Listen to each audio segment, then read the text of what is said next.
परमगुरुभ्यो नमः। श्रीमदानंदतीर्थ भगवत्पादाचार्येभ्यो नमः।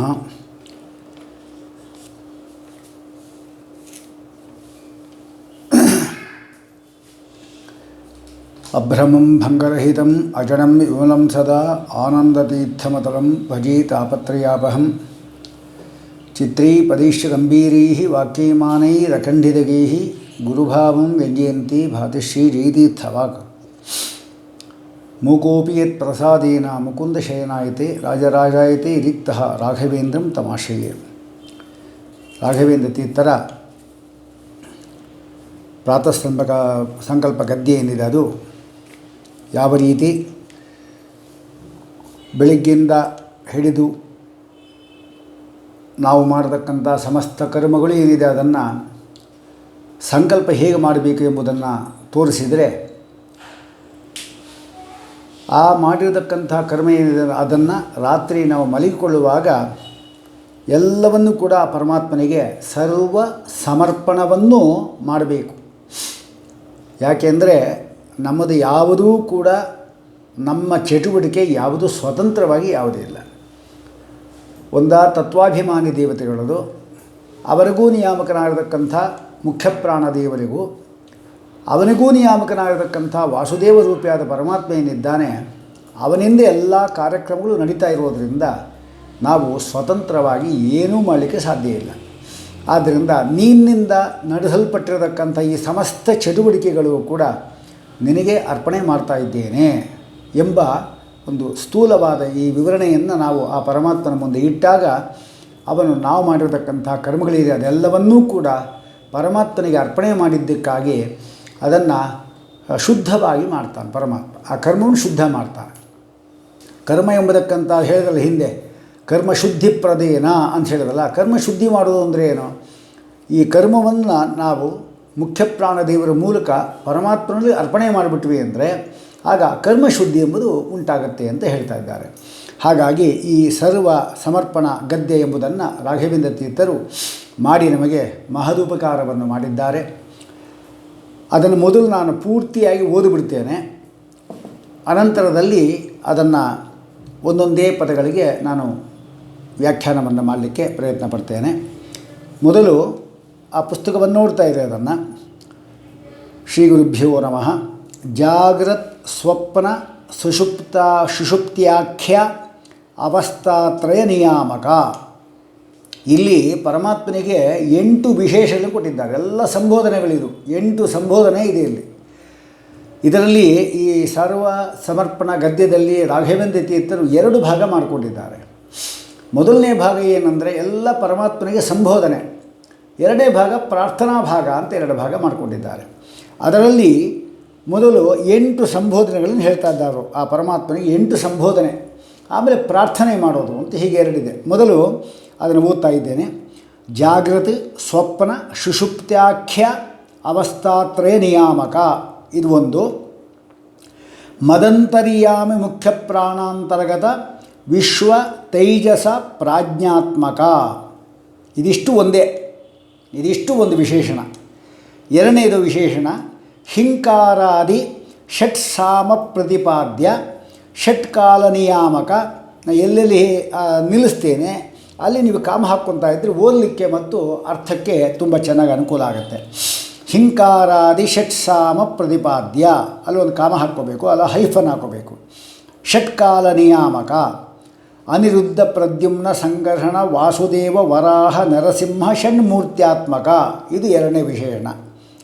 ಮೂರನೇ ವಿಶೇಷಣ ಸ್ವಹೃದಯ ಮಧ್ಯಸ್ಥಿತ ಸುಷುಮ್ನಾನಾಡಿ ದಕ್ಷಿಣ ಪಾರ್ಶ್ವಸ್ಥಿತ ಪಂಚಾಶತ್ ಸಂಖ್ಯಾಕ ಪಿಂಗಲನಾಡೀಷು ತದುತ್ತರ ಪಾರ್ಶ್ವಸ್ಥಿತ ತಾವತ್ಸಂಖ್ಯಾಕ ವ್ಯಂಜನಾರ್ಣ ಪ್ರತಿಪಾದ್ಯ ತಾವತ್ಸಂಖ್ಯಾಕ ಈಡಾನಾಡೀಷು ತತ್ತದ್ಯೋಗ್ಯ ತತ್ತತ್ಕಾಲಾನುಸಾರ ಪ್ರಾಪ್ತ ತತ್ತನ್ನಾಡೀ ಸ್ಥಿತ ಬೃಹತಿ ಛಂದಯುಕ್ ಸಹಸ್ರಗತ ಷಟ್ತ್ರಿಂಶತ್ ಸಹಸ್ರ ಹಂಸಸ್ವರಾಖ್ಯ ಅಕ್ಷರ ಪ್ರತಿಪಾದ್ಯ. ಇದಿಷ್ಟು ಕೂಡ ಮೂರನೇ ವಿಶೇಷಣ. ನಾಲ್ಕನೇದು ತನ್ನಿಷ್ಠ ತನ್ನಿಯಾಮಕ ಪ್ರಾತರ್ಮಧ್ಯಂದಿನ ಸಾಯಮಾಖ್ಯ ಸವನತ್ರಯ ತತ್ತತ್ಕಾಲೀನ ತದಭಿಮಾನಿ ವಸುರುದ್ರಾದಿತ್ಯೋಪಾಸ್ಯ. ಇದು 4ನೇ ವಿಶೇಷಣ. ಪರಮಾಣು ಸಂಬಂಧಿ ತಾವತ್ಸಂಖ್ಯಾಕ ಅಹರ್ನಿಯಾಮಕ ಅಹರ್ನಾಮಕ ಮುಖ್ಯ ಪ್ರಾಣೋಪಾಸ್ಯ ರಮಾಯುಕ್ತ ಪುರುಷರೂಪಾತ್ಮಕ. ಇದು 5ನೇ ವಿಶೇಷಣ. 6ನೇದು ಪ್ರಾದೇಶ ಮಾತ್ರ ಹೃದಯಾತ್ಮಕ ಪ್ರಾದೇಶ ಪರಿಮಿತ ಸ್ಥಾನೇಶಾತ್ಮಕ. ಇದು 6ನೇದು. ದೇಹಾಂತರ್ಗತ ದೇಹಾಂಗುಷ್ಟ ಪರಿಮಿತ ಜೀವಾಂತರ್ಗತ ಜೀವಾಂಗುಷ್ಟ ಪರಿಮಿತ ಸ್ವಹೃದಯ ಕಮಲ ಕರ್ಣಿಕಾಮೂಲ ಸ್ಥಿತ ಮೂಲೇಶಾತ್ಮಕ. ಇದು 7ನೇದು ವಿಶೇಷಣ.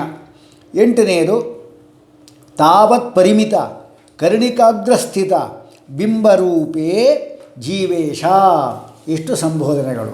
ಇನ್ನು ಮುಂದೆ ಆ ಪರಮಾತ್ಮನ ಸಂಬೋಧನೆ ಮಾಡಿ ಮುಂದೆ ಪ್ರಾರ್ಥನೆ ಮಾಡ್ತಾರೆ, ಸ್ವಾಮಿ ಏನು ಮಾಡಬೇಕು ಅಂತ. ಅವರು ಹೇಳ್ತಾರೆ, ತ್ವದಧಿಷ್ಠಾನಾದಿಕಾಲತಃ ಪ್ರಾಪ್ತ ಮದೀಯೇ ಶುಭಾಶುಭ ಕರ್ಮಣೋ ಮಧ್ಯೆ, ಕರ್ಮಣೋರ್ಮಧ್ಯೆ ಅಂತಿದೆ, ಅದನ್ನು ಬಿಡಿಸ್ಕೊಂಡ್ರೆ ಕರ್ಮಣೋ ಅರ್ಕಾವತ್ತಿಗೆ ವಿಸರ್ಗ ಬರುತ್ತೆ. ಕರ್ಮಣೋ ಮಧ್ಯೆ ಶುಭಕರ್ಮಾನುಸಾರತಃ ತತ್ಪ್ರೇರಿತೇನ ಮುಖ್ಯಪ್ರಾಣೇನ ತತ್ವಾಭಿಮಾನಿ ದೇವತಾದ್ವಾರ ಅನುಕಾರಿತ ಅವಸ್ಥಾತ್ರಯ ನಿಯಾಮಕ ಅನುಭವ ಕಾಲಘಟಿತ ಶ್ರೀ ವಿಷ್ಣು ಸ್ವಾತಂತ್ರ್ಯ ಸ್ಮೃತಿ ಪ್ರದಾನಕ. ಇದು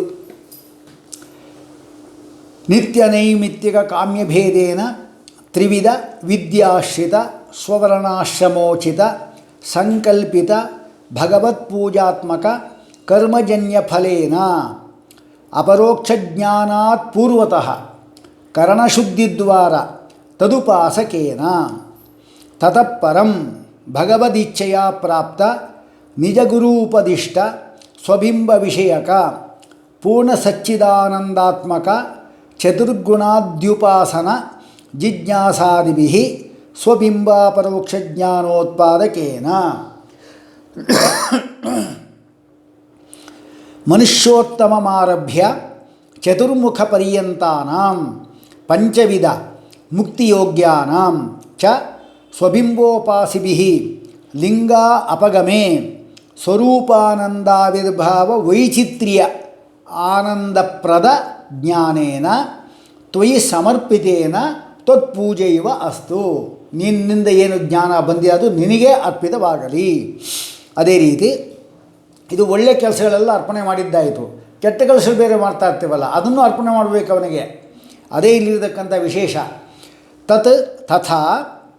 ತತ್ತಥಾ ಮದೀಯೇ ಶುಭಾಶುಭ ಕರ್ಮಣೋರ್ಮಧ್ಯೆ ಅಶುಭ ಕರ್ಮಾನುಸಾರೇಣ, ಹಿಂದೆ ಮಾಡಿರತಕ್ಕಂಥ ಅಶುಭ ಕರ್ಮಾನುಸಾರವಾಗಿ ತತ್ಪ್ರೇರಿತ ಮುಖ್ಯ ಪ್ರಾಣೇನ ತತ್ವಾಭಿಮಾನಿ ಅಸುರಮಾರಭ್ಯ. ಅದು ಅಲ್ಲೇನಿದೆ ಅಂದರೆ ತತ್ವಾಭಿಮಾನ್ಯಸುರ ಅಂತಿದೆ, ಅದನ್ನು ಬಿಡಿಸಿದರೆ ತತ್ವಾಭಿಮಾನಿಗಳಾದ ಅಸುರಮಾರಭ್ಯ, ಅಸುರರಿದ್ದಾರೆ ಅವರಿಂದ ಪ್ರಾರಂಭಿಸಿ ಕಲಿಪರ್ಯಂತಾನಾಂ ತಮೋಯೋಗ್ಯಾನಾಂ ಪಾಪಬಾಧಿಭಿಃ ಗದಾಯುಧ ಪ್ರದಾನೇನ ಮಹಾತಮಸಿ ಸ್ಥಿತಾನಾಂ ದುಃಖಾನುಮಾನೇನ ಸ್ವರೂಪಭೂತ ದುಃಖ ಅತಿಶಯ ಪ್ರದಾತ ಇತಿ ಜ್ಞಾನೇನ ತ್ವಯಿ ಸಮರ್ಪಿತೇನ ತ್ವತ್ಪೂಜೆಯುವ ಅಸ್ತು. ಇತಿ ಶ್ರೀ ರಾಘವೇಂದ್ರ ಯತಿಕೃತ ಸರ್ವಸಮರ್ಪಣ ಗದ್ಯಂ ಸಂಪೂರ್ಣಂ. ಇದು ಓದಿದ್ದು. ಇದರ ಬಗ್ಗೆ ಒಂದೊಂದೇ ವಿಷಯಗಳನ್ನು ನಾವು ವಿಚಾರ ಮಾಡ್ಕೋಬೇಕು. ಗಹನವಾದ ವಿಚಾರಗಳು ಇದು. ನಮಗೆ ಹರಿಕಥಾಮಸಾದಲ್ಲಿ ಬರತಕ್ಕಂಥ ಈ ನಾಡಿ ಸಂಧಿಗಳು, ಮಾತೃಕಾ ಸಂಧಿಗಳು, ಇವೇ ಮೊದಲಾದಕ್ಕಂಥ 5-6 ಸಂಧಿಗಳನ್ನು ಸಂಗ್ರಹ ಮಾಡಿ ಇಲ್ಲಿ ರಾಘವೇಂದ್ರ ತೀರ್ಥರು ನಮಗೆ ಕೊಟ್ಟಿದ್ದಾರೆ. ಅಲ್ಲಿಂದ ಸಂಗ್ರಹ ಮಾಡಿದ್ದಲ್ಲ, ಯಾಕೆಂದರೆ ರಾಘವೇಂದ್ರ ತೀರ್ಥರು ಮೊದಲು ಸಂಗ್ರಹ ಮಾಡಿದವರು, ಅದನ್ನು ವಿಸ್ತಾರ ಮಾಡಿ ನಮಗೆ ಜಗನ್ನಾಥದಾಸರು ಅನುಗ್ರಹ ಮಾಡಿದ್ದಾರೆ ಅಂತ ಅರ್ಥ ಮಾಡ್ಕೋಬೇಕು. ಮೊದಲು ನೋಡಿ, ಪ್ರಾತಃ ಸಂಕಲ್ಪ ಗದ್ಯ ಎಂಬತಕ್ಕಂಥದ್ದು 2 ಭಾಗಗಳು ಅದರಲ್ಲಿದೆ. ಮೊದಲೇ ಹೇಳಿದಂತೆ ನಾನು ರಾಮಚಂದ್ರ ದೇವರಿಗೆ, ಶ್ರೀ ಮೂಲ ರಾಮಚಂದ್ರ ದೇವರಿಗೆ ಎಲ್ಲ ಸಂಬೋಧನ ರೂಪವಾಗಿರತಕ್ಕಂಥದ್ದು. ಕೊನೆಯಲ್ಲಿ ಸ್ವಾಮಿ ಪ್ರಾರ್ಥನೆ ಮಾಡ್ತಾ ಅದು ಮುಕ್ತಾಯವಾಗಿದೆ ಎಂಬುದನ್ನು ನಾನು ಮೊದಲು ಹೇಳಿದಂತೆ ಅರ್ಥ ಮಾಡಿಕೊಂಡು, ಹಿಂದೆ ಪ್ರಾತಃ ಸಂಕಲ್ಪ ಗದ್ಯದಲ್ಲಿ ಹೇಳಿದಂತೆ ಪ್ರಾರ್ಥನಾ ಭಾಗ ಏನಿದೆ ಅದನ್ನೇ ಕರಿಷ್ಯೆ ಮಾಡುತ್ತೇನೆ, ಕಾರಿಷ್ಯೆ ಬೇರೆಯವರಿಂದಲೂ ಕೂಡ ಮಾಡಿಸ್ತೇನೆ ಎಂಬುದಕ್ಕಂಥ ವಿಭಾಗ ಎರಡು ಇರುವಂತೆ ಇಲ್ಲಿ ಕೂಡ ಎಲ್ಲ ಪರಮಾತ್ಮನ ಇಂಥ ಮಹಿಮುಳ್ಳುವನೇನು, ನಿನಗೆ ಮುಖ್ಯ ಪ್ರಾಣನಿಂದ ನನ್ನ ಕರ್ಮಾನುಸಾರವಾಗಿ ಮಾಡತಕ್ಕಂಥ ಕರ್ಮಗಳೆಲ್ಲವನ್ನೂ ನಿನಗೆ ಅರ್ಪಣೆ ಮಾಡ್ತಾ ಇದ್ದೀನಿ ಅಂತ ಶುಭ ಕರ್ಮಗಳನ್ನು ಅಶುಭ ಕರ್ಮಗಳನ್ನು ಕೂಡ ಪರಮಾತ್ಮನಿಗೆ ಅರ್ಪಣೆ ಮಾಡೋದು. ಯಾಕೆ ಮಾಡೋದು ಎಂಬುದೆಲ್ಲ ವಿಸ್ತಾರವಾಗಿ ನಾನು ಮುಂದೆ ಹೇಳ್ತಾ ಇದ್ದೇನೆ. ಮೊದಲು ವಿಶೇಷಗಳು ನೋಡಿ. ಮೊದಲು ಜಾಗರ್ ಸ್ವಪ್ನ ಸುಷುಪ್ತ್ಯಾಖ್ಯ ಅವಸ್ಥಾತ್ರಯ ನಿಯಾಮಕ ಅಂತ ಹೇಳಿದ್ದಾರೆ. ಇದಕ್ಕೆ ನಾವು ಅರ್ಥ ಮಾಡ್ಕೋಬೇಕು. ಪರಮಾತ್ಮ ಏನಿದ್ದಾನೆ ಅವನು ನಮ್ಮ ಜಾಗೃತರಾಗಿರುವಾಗ ನಾವು ನಮ್ಮ ಬಲಗಣ್ಣೇನಿದೆ ಅದರಲ್ಲಿ ವಿಶ್ವನಾಮಕರಾಗಿ ಇರ್ತಾನೆ. ವಿಶ್ವನಾಮಕರಾಗಿ ಆದ ಮೇಲೆ ಎಲ್ಲ ವಸ್ತುಗಳ ಜ್ಞಾನವನ್ನೂ ಕೂಡ ಪರಮಾತ್ಮ ನಮಗೆ ದರ್ಶನ ಮಾಡಿಸ್ತಾ ಇರ್ತಾನೆ. ಯಾವಾಗ ನಾವು ಮಲಗುತ್ತೇವೆ ಆಗ ಗಾಢ ನಿದ್ದೆ ಬಂದಿಲ್ಲ, ನಮಗೆ ಗಾಢ ನಿದ್ರೆ ಬಂದಿಲ್ಲ. ಅಂದರೆ ಎಲ್ಲ ಇಂದ್ರಿಯಗಳೂ ಮಲಗಿದ್ರೂ ಕೂಡ ಮನಸ್ಸು ಮಾತ್ರ ಮಲಗಿಲ್ಲ. ಅಂಥ ಸ್ಥಿತಿ ಇರುವಾಗ ಆ ಕಣ್ಣಿನಲ್ಲಿರತಕ್ಕಂಥ ಜೀವಾತ್ಮನನ್ನು ವಿಶ್ವನಾಮಕ ಪರಮಾತ್ಮನು ತಂದು ನಮ್ಮ ಕಂಠದಲ್ಲಿ ಇರತಕ್ಕಂಥ ಯಾವ ತೈಜಸ ನಾಮಕ ಪರಮಾತ್ಮ ಇದ್ದಾನೆ ಅವನ ಹತ್ರ ಕರ್ಕೊಂಡ್ಬರ್ತಾನೆ ಅವನನ್ನು. ಈಗೇನಾಗುತ್ತೆ, ಅವನು ಹಿಂದೆ ಕೇಳಿರತಕ್ಕಂಥ ಹಿಂದೆ ಅನುಭವಿಸಿರತಕ್ಕಂಥ ಅನೇಕ ವಸ್ತುಗಳು ಅನುಭವ ಇದೆ. ಅನುಭವಗಳು ಸಂಸ್ಕಾರ ರೂಪದಲ್ಲಿದೆ. ಆ ಸಂಸ್ಕಾರವನ್ನು ಮುಖ್ಯವಾಗಿ ಉಪಾದಾನ ಕಾರಣವಾಗಿ ಇಟ್ಕೊಂಡು, ಉಪಾದಾನ ಕಾರಣ ಅಂದರೆ ಮಣ್ಣು ಎಂಬತಕ್ಕಂಥದ್ದೇನಿದೆ ಅದು ಮಡಿಕೆ ಆಗಲಿಕ್ಕೆ ಉಪಾದಾನ ಕಾರಣ, ಕುಂಬಾರ ಎಂಬತಕ್ಕಂಥದ್ದು ನಿಮಿತ್ತ ಕಾರಣ. ಹಾಗೆ ಇಲ್ಲಿಯೂ ಕೂಡ ಪರಮಾತ್ಮ ಉಪಾದಾನ ಕಾರಣವನ್ನಾಗಿ ಆ ಸ್ವಪ್ನಗಳು ತೋರಿಸ್ಬೇಕಾಗಿದ್ದರೆ ಅವನ ಅನುಭವದಿಂದ ಜನ್ಯವಾದ ಸಂಸ್ಕಾರಗಳಿರುತ್ತೆ ನೋಡಿ, ಎಲ್ಲ ಸಂಸ್ಕಾರ ಇರುತ್ತೆ ನೋಡಿ. ಅದು ಸಂಸ್ಕಾರ ಅಂದರೆ ಯಾವ ರೀತಿ ಹೇಳೋದು, ಫ್ಯಾನು ಎಂಬತಕ್ಕಂಥದ್ದು ನಾವು ಹಾಕಿರ್ತೇವೆ, ಸ್ವಿಚ್ ಆಫ್ ಮಾಡ್ತೇವೆ, ಆಫ್ ಮಾಡಿದ ಮೇಲೂ ಕೂಡ ಆ ಸಂಸ್ಕಾರದಿಂದ ತಿರುಗ್ತಾನೇ ಇರುತ್ತೆ ಪುನಃ ಇನ್ನು, ಅದು ಸಂಸ್ಕಾರ. ಹಾಗೆ ನಮ್ಮ ಅನುಭವ ಎಂಬತಕ್ಕಂಥದ್ದೇದೆ ಅದೇನೇ ಸಂಸ್ಕಾರ ರೂಪದಲ್ಲಿ ಪರಿವರ್ತಿತವಾಗಿರುತ್ತೆ. ಆ ಸಂಸ್ಕಾರವನ್ನೇ ಪ್ರಧಾನವಾಗಿ ಇಟ್ಕೊಂಡು ಪರಮಾತ್ಮ ನಾನಾ ವಿಧವಾದಕ್ಕಂಥ ಸ್ವಪ್ನಗಳನ್ನು ಪರಮಾತ್ಮ ತೋರಿಸ್ತಾರೆ. ಹಾಗಾದರೆ ಅವನೂ ನೋಡ್ತಾನೆ, ಆಮೇಲೆ ನಮಗೂ ತೋರುತ್ತಾರೆ ನೋಡಿ. ಎಂಥ ಉಪಕಾರ ಪರಮಾತ್ಮಂತು. ಇದರಿಂದೇನು ಲಾಭ ನಮಗೆ ಅಂದರೆ ಎಲ್ಲ ಅನಿಷ್ಟ ಮತ್ತು ಇಷ್ಟ ಸೂಚಕಗಳದೆಲ್ಲ. ನಿಮ್ಗೆ ಒಳ್ಳೆಯದಾಗತ್ತೆ, ನಿಂಗೆ ಕೆಟ್ಟದಾಗತ್ತೆ, ಹುಷಾರಾಗಿರು, ಅದಕ್ಕಾಗಿ ಬೆಳಗ್ಗೆ ಎದ್ದು ಗಜೇಂದ್ರ ಮೋಕ್ಷ ಪಾರಾಯಣ ಮಾಡು, ದೇವರ ಮುಂದೆ ದೀಪ ಹಚ್ಚಿಡು, ತುಪ್ಪದ ದೀಪ ಹಚ್ಚಿಡು, ಯಥಾಶಕ್ತಿ ದೇವರಲ್ಲೇ ಮುಳುಗಿರು, ಈ ಸೂಚನೆ ಕೊಡಲಿಕ್ಕೋಸ್ಕರವಾಗಿ ಪರಮಾತ್ಮ ಸ್ವಪ್ನಗಳನ್ನು ತೋರಿಸ್ತಾನೆ. ಕೆಲಸ ನಿಮಗೆ ಭಕ್ತರಾಗಿದ್ದರೆ ಅವನು ಹೇಳಲಿಕ್ಕೆ ಅಷ್ಟು ಪುಣ್ಯ ನಮ್ಮಲ್ಲಿ ಇರೋದಿಲ್ಲ. ಅದಕ್ಕಾಗಿ ಸ್ವಪ್ನದ ಮೂಲಕ ಸೂಚನೆ ಮಾಡಿ ಅದನ್ನು ನಮಗೆ ಮೊದಲೇ ತಿಳಿಸಿ ಸಂತೋಷಪಡಿಸ್ತಾರೆ. ಆದ್ದರಿಂದ ಈ ಒಂದು ತೈಜಸನಾಮಕ ಪರಮಾತ್ಮನ ಕೆಲಸ ಸ್ವಪ್ನಗಳನ್ನು ತೋರಿಸೋದು. ಈ ಸ್ವಪ್ನವನ್ನು ನಾವು ಬೀಳಿಸ್ಕೊಳ್ಳಿಕ್ಕೆ ಆಗೋದಿಲ್ಲ, ನಮಗೆ ಸ್ವಾತಂತ್ರ್ಯ ಇಲ್ಲ. ಇದಾದ ಮೇಲೆ ಆ ಮನಸ್ಸು ಕೂಡ ಯಾವಾಗ ಪುರೀತತ್ ಎಂಬತಕ್ಕಂಥ ಒಂದು ನಾಡಿ ಇದೆ, ಆ ನಾಡಿಯಲ್ಲಿ ಮನಸ್ಸು ಪ್ರವೇಶ ಮಾಡಿದಾಗ ನಮಗೆ ಗಾಢ ನಿದ್ರೆ ಅಂದರೆ ಏನು, ಯಾವುದರ ಪರಿವೆಯೂ ಇರೋದಿಲ್ಲ, ಹಾಗೆ ನಮಗೆ ಇರುತ್ತೆ. ಇದೂ ಕೂಡ ಅನುಗ್ರಹ ಮಾಡ್ತಾರೆ ನೋಡಿ. ಎಲ್ಲ ನಮ್ಮ ತಲೆಯಲ್ಲಿ ವಸ್ತುಗಳ ಬಗ್ಗೆ ವಿಚಾರ ಮಾಡ್ತಾ ಇದ್ವಿ ನಾವು ಅಂದರೆ ಆಗ ನಿದ್ರೆಯಲ್ಲಿ ಬರುತ್ತೆ, ನಮಗೆ ನಿದ್ರೆ ಬರೋದೇ ಇಲ್ಲ. ಆರಾಮಾಗಿ ನಿದ್ದೆ ಮಾಡಿರಿ, ಎಲ್ಲ ತಲೆ ಬಿಸಿ ಎಲ್ಲ ಕಡಿಮೆ ಮಾಡ್ಕೊಂಡು ಮಲ್ಕೊಳ್ರಿ, ಬೆಳಿಗ್ಗೆ ನೋಡಿ ಬಿಂತೀನಿ ಅಂತ ಅದೂ ಕೂಡ ನಮ್ಗೆ ಅನುಗ್ರಹ ಮಾಡ್ತಾಯಿದ್ದಾನೆ ಪರಮಾತ್ಮ. ಆದ್ದರಿಂದ ಜಾಗೃತ ಸ್ವಪ್ನ ಸುಷುಪ್ತಿಯಾದ ಅವಸ್ಥಾ 3 ಅವಸ್ಥಾ ಇದೆ. ಈಗ ಜಾಗೃತನಲ್ಲಿ ವಿಶ್ವನಾಮಕ ಪರಮಾತ್ಮ, ಸ್ವಪ್ನ ಎಂಬತಕ್ಕಂಥದ್ದೇನಿದೆ ಅದು ತೈಜಸನಾಮಕ ಪರಮಾತ್ಮನಿಗೆ ಉಂಟಾದಕ್ಕಂಥದ್ದು. ಅದಾದ ಮೇಲೆ ಆ ಜೀವಾತ್ಮನ ತಂದು ನಮ್ಮ ಹೃದಯದಲ್ಲಿರತಕ್ಕಂಥ ಪ್ರಾಜ್ಞನಾಮಕ ಪರಮಾತ್ಮ ಇರ್ತಾನಲ್ಲ ಅವನ ಜೊತೆ ಸೇರಿಸ್ಬಿಡ್ತಾನೆ. ಆಗ ನಮಗೆ ಪ್ರಾಜ್ಞನಾಮಕ ಪರಮಾತ್ಮನನ್ನು ಆಲಿಂಗನ ಮಾಡಿಕೊಂಡ್ವಿ ನಾವು ಅಂದರೆ ನಮಗೆ ಗಾಢವಾದ ನಿದ್ರೆ ಬರುತ್ತೆ. ಪರಮಾತ್ಮ ನಿದ್ರೆ ಮಾಡಿಸಿ ತಾಯಿಯಾದವಳು ಬೆಳಿಗ್ಗಿಂದ ಹಿಡಿದು ಆ ಮಗು ಏನೇನೋ ಆಟ ಆಡ್ತಾಯಿದೆ, ಮಲೆಗೇ ಇಲ್ಲ ಅಂತಹದ್ದು ಆ ತಾಯಿಯ ತೊಡೆಯ ಮೇಲೆ ಮಲ್ಕೊಂಡಾಗ ಎಲ್ಲೋ ಅದರ ಪ್ರಾಣ ಎಲ್ಲೋ ಹೊರಟೋಗಿರುತ್ತೆ. ಆರಾಮಾಗಿ ನಾಳೆ ಬೆಳಿಗ್ಗೆ ಆಟ ಆಡಲಿಕ್ಕೆ ಅನುಕೂಲ ಆಗುವಂತೆ ಅನುಗ್ರಹ ಮಾಡ್ತಾನೆ. ಹೀಗೆ ಪರಮಾತ್ಮ ಪ್ರಾಜ್ಞನಾಮಕ ಪರಮಾತ್ಮನ ತನ್ನ ತೊಡೆ ಇದೆಯಲ್ಲ ಅದರಲ್ಲಿ ಎಲ್ಲ ಜೀವನನ್ನೂ ಕೂಡ ಪರಮಾತ್ಮ ಮಲಗಿಸಿಕೊಂಡು ತಾಯಿಯಂತೆ ಅವು ತಟ್ಟಿ ಮಲಗಿಸಿ ಅವರಿಗೆ ಯಾವುದೇ ಚಿಂತೆ ಇರಬಾರ್ದು, ಹಾಗೆ ನಿಶ್ಚಿಂತೆ ಮಾಡಿ ಮುಂದಿನ ನಾಳೆ ಮಾಡತಕ್ಕಂಥ ಕೆಲಸಗಳಿಗೆ ಒಳ್ಳೆಯ ಚಟುವಟಿಕೆ ಬರಬೇಕು. ಆ ರೀತಿ ಮಾಡತಕ್ಕಂಥ ಉಪಕಾರವನ್ನು ನಾವು ಏನು ಕೊಟ್ಟರೆ ಆ ಉಪಕಾರ ತಡೆಯುವುದು ಹೇಳಿ ನೋಡೋಣ. ತಾಯಿ ಮಾಡಿರತಕ್ಕಂಥ ಉಪಕಾರ ಇದಲ್ಲ, ಅದನ್ನು ನಾವು ಎಷ್ಟು ಜನ್ಮ 100 ಜನ್ಮ ಎತ್ತಿದರೂ ಕೂಡ ಅವರು ಮಾಡಿರತಕ್ಕಂಥ ಒಂದು ಉಪಕಾರವನ್ನು ನಾವು ಋಣ ತೀರಿಸ್ಲಿಕ್ಕಾಗೋದಿಲ್ಲ ಅಂತೆ ಶಾಸ್ತ್ರ ಹಾಗೆ ಇರುತ್ತೆ. ತಂದೆ ತಾಯಿಗಳು ಮಾಡಿರತಕ್ಕಂಥ ಮಕ್ಕಳಿಗಾಗಿ ಮಾಡಿರತಕ್ಕಂಥದ್ದು. ಹಾಗೆ ಈ ಪರಮಾತ್ಮ ಎಲ್ಲರಿಗೂ ತಂದೆ ತಾಯಿಯಂತೆ ಆಗಿದ್ದಾನೆ. ಪ್ರಳಯ ಕಾಲದಲ್ಲೂ ಅಷ್ಟೇ 100 ವರ್ಷ ತನ್ನ ಹೊನ್ನ ತೊಟ್ಟಿಲೆಂಬ ತನ್ನ ಉದರದಲ್ಲಿ ಪರಮಾತ್ಮ ಎಲ್ಲ ಜೀವನನ್ನು ಹಾಕಿ ಅವನು ಮಲಗಿಸಿ ನಿದ್ರೆ ಮಾಡ್ತಾನೆ. ಸ್ವಾಪಂ ಪ್ರಾಪಯತಿ ಶ್ರಮಾಪಹೃತಯೇ ಕಲ್ಪಾವಸಾನೇಚಯ ತಂ ದೇವಂ ಪಿತರಂ ಗುರುಂ ಅಂಥೇಳಿ ಟೀಕಾರಾಯರು ವಿಷ್ಣು ತತ್ವ ನಿರ್ಣಯದಲ್ಲಿ ಅದನ್ನು ಸ್ತೋತ್ರ ಮಾಡ್ತಾರೆ. ಇದು ಈ ಪರಮಾತ್ಮನ ಮಾತೃಭಾವ ಅಂದರೆ. ಆದ್ದರಿಂದ ಪರಮಾತ್ಮನ ಪ್ರತಿಯೊಂದು ಕಾರ್ಯಕ್ರಮಗಳು ಕೂಡ ಅರ್ಥವತ್ತಾಗಿರುತ್ತೆ ಎಂಬುದನ್ನು ನಾವು ಅರ್ಥ ಮಾಡ್ಕೋಬೇಕು. ಇನ್ನು ಇದರ ಬಗ್ಗೆ ಒಂದು ಸ್ವಲ್ಪ ವಿಶೇಷ ನಾವು ತಿಳ್ಕೋಬೇಕಾದು. ಯಾಕೆಂದರೆ ಮಾಂಡುಕ್ಯ ಉಪನಿಷತ್ತು ಎಲ್ಲ ಉಪನಿಷತ್ತುಗಳು ತುಂಬಿಸಿಬಿಟ್ಟಿದ್ದಾರೆ ರಾಘವೇಂದ್ರ ತೀರ್ಥರು. ಅದರಲ್ಲಿ ಆ ಮೊದಲನೇ ಸಂಬೋಧನೆ ಇದೆಯಲ್ಲ, ಅದು ನಾವು ಜಾಗೃತ ಅವಸ್ಥಾ, ಸುಷುಪ್ತಿ ಅವಸ್ಥಾ, ಆಮೇಲೆ ಸ್ವಪ್ನಾವಸ್ಥಾ ಅಂತ ಹೇಳ್ತಾ ಇದ್ದಾರೆ. ಅದರಲ್ಲಿ ಪ್ರತಿಯೊಬ್ಬ ಮನುಷ್ಯನೂ ಕೂಡ ತನ್ನ ಜೀವನದಲ್ಲಿ ಒಂದ ಜಾಗೃತ ಆಗಿರಬೇಕು, ಒಂದ ಸ್ವಪ್ನ ನೋಡ್ತಾ ಇರಬೇಕು, ಒಂದ ಮಲಗಿರಬೇಕು. ಇಷ್ಟೇ ಅವಸ್ಥೆ ಇರುವುದು. ಈ 3 ವಿಧವಾದಕ್ಕಂಥ ಅವಸ್ಥೆಗಳಿಗೂ ಕೂಡ ಭಗವಂತ 3 ಭಿನ್ನ ಭಿನ್ನವಾದಕ್ಕಂಥ ರೂಪಗಳನ್ನು ನಿಯಾಮಕವನ್ನಾಗಿ ಇಟ್ಟಿದ್ದಾನೆ. ಅದಕ್ಕೆ ವಿಶ್ವನಾಮಕ ಪರಮಾತ್ಮ ಅವನ ಜಾಗೃತ ಅವಸ್ಥಾ ಪ್ರೇರಕ. ಆಮೇಲೆ ಸ್ವಪ್ನಾವಸ್ಥೆ ಬಂದರೆ ತೈಸನಾಮಕ ಪರಮಾತ್ಮ.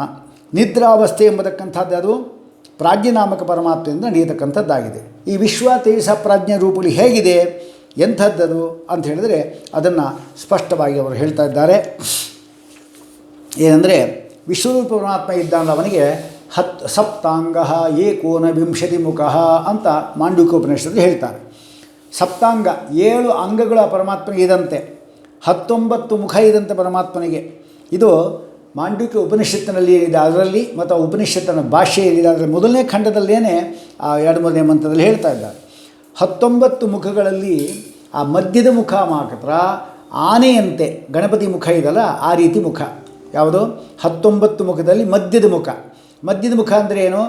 ಬಲಭಾಗದಲ್ಲಿ 9, ಎಡಭಾಗದಲ್ಲಿ 9, ಮಧ್ಯ ಏನಿದೆ 9 ಮತ್ತು 18 ಆಯಿತು. ಈ ಮಧ್ಯದ್ದಿದಲ್ಲ ಅದೇನಿದೆ ವಿಶೇಷವಾಗಿ ಅದು ಆನೆಯಂತೆ ಮುಖ. ಅದಕ್ಕೆ ವಿಶ್ವಂಬರ ಪರಮಾತ್ಮ ಅಂತ ಆ ಪರಮಾತ್ಮನ ಹೆಸರು. ಈ ವಿಶ್ವಂಬರ ನಾಮಕ ಪರಮಾತ್ಮನನ್ನು ಉಪಾಸನೆ ಮಾಡಿ ಮಾಡಿ ಮಾಡಿಯೇ ಗಣಪತಿಗೆ ಆನೆಯಂಥ ಮುಖ ಬಂದಿದ್ದು. ಇದು ತತ್ವ.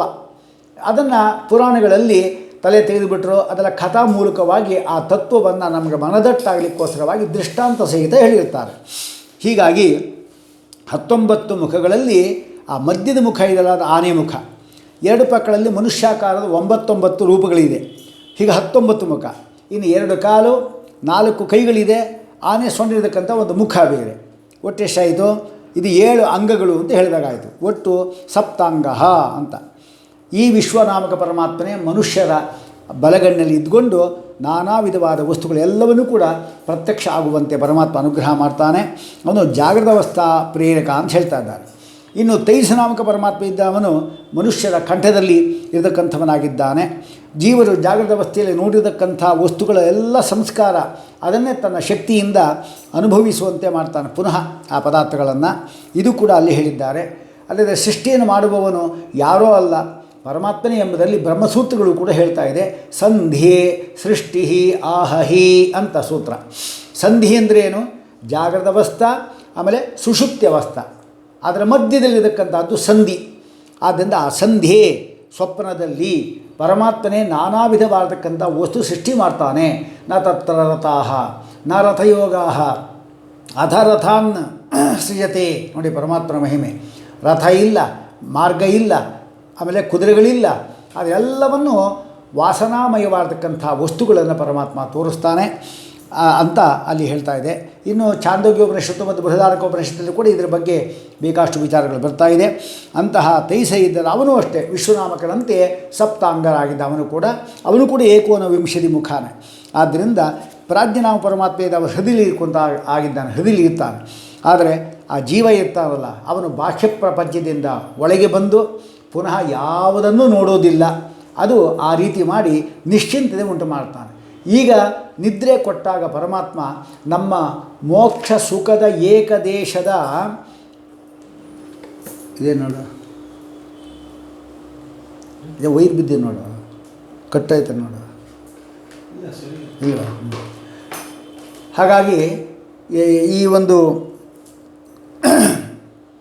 ಪರಮಾತ್ಮ ಏನಿದ್ದಾನೆ ಅವನು ಮೋಕ್ಷ ಸುಖದ ಏಕದೇಶ ಆನಂದ ಅನುಭವವನ್ನು ನಮಗೆ ನಿದ್ದೆ ತಂದು ಕೊಡ್ತಾನೆ. ಅವರು ನೋಡಿ, ಯಾವ ಅಭಿಮಾನವೂ ನಮಗಿರೋದಿಲ್ಲ.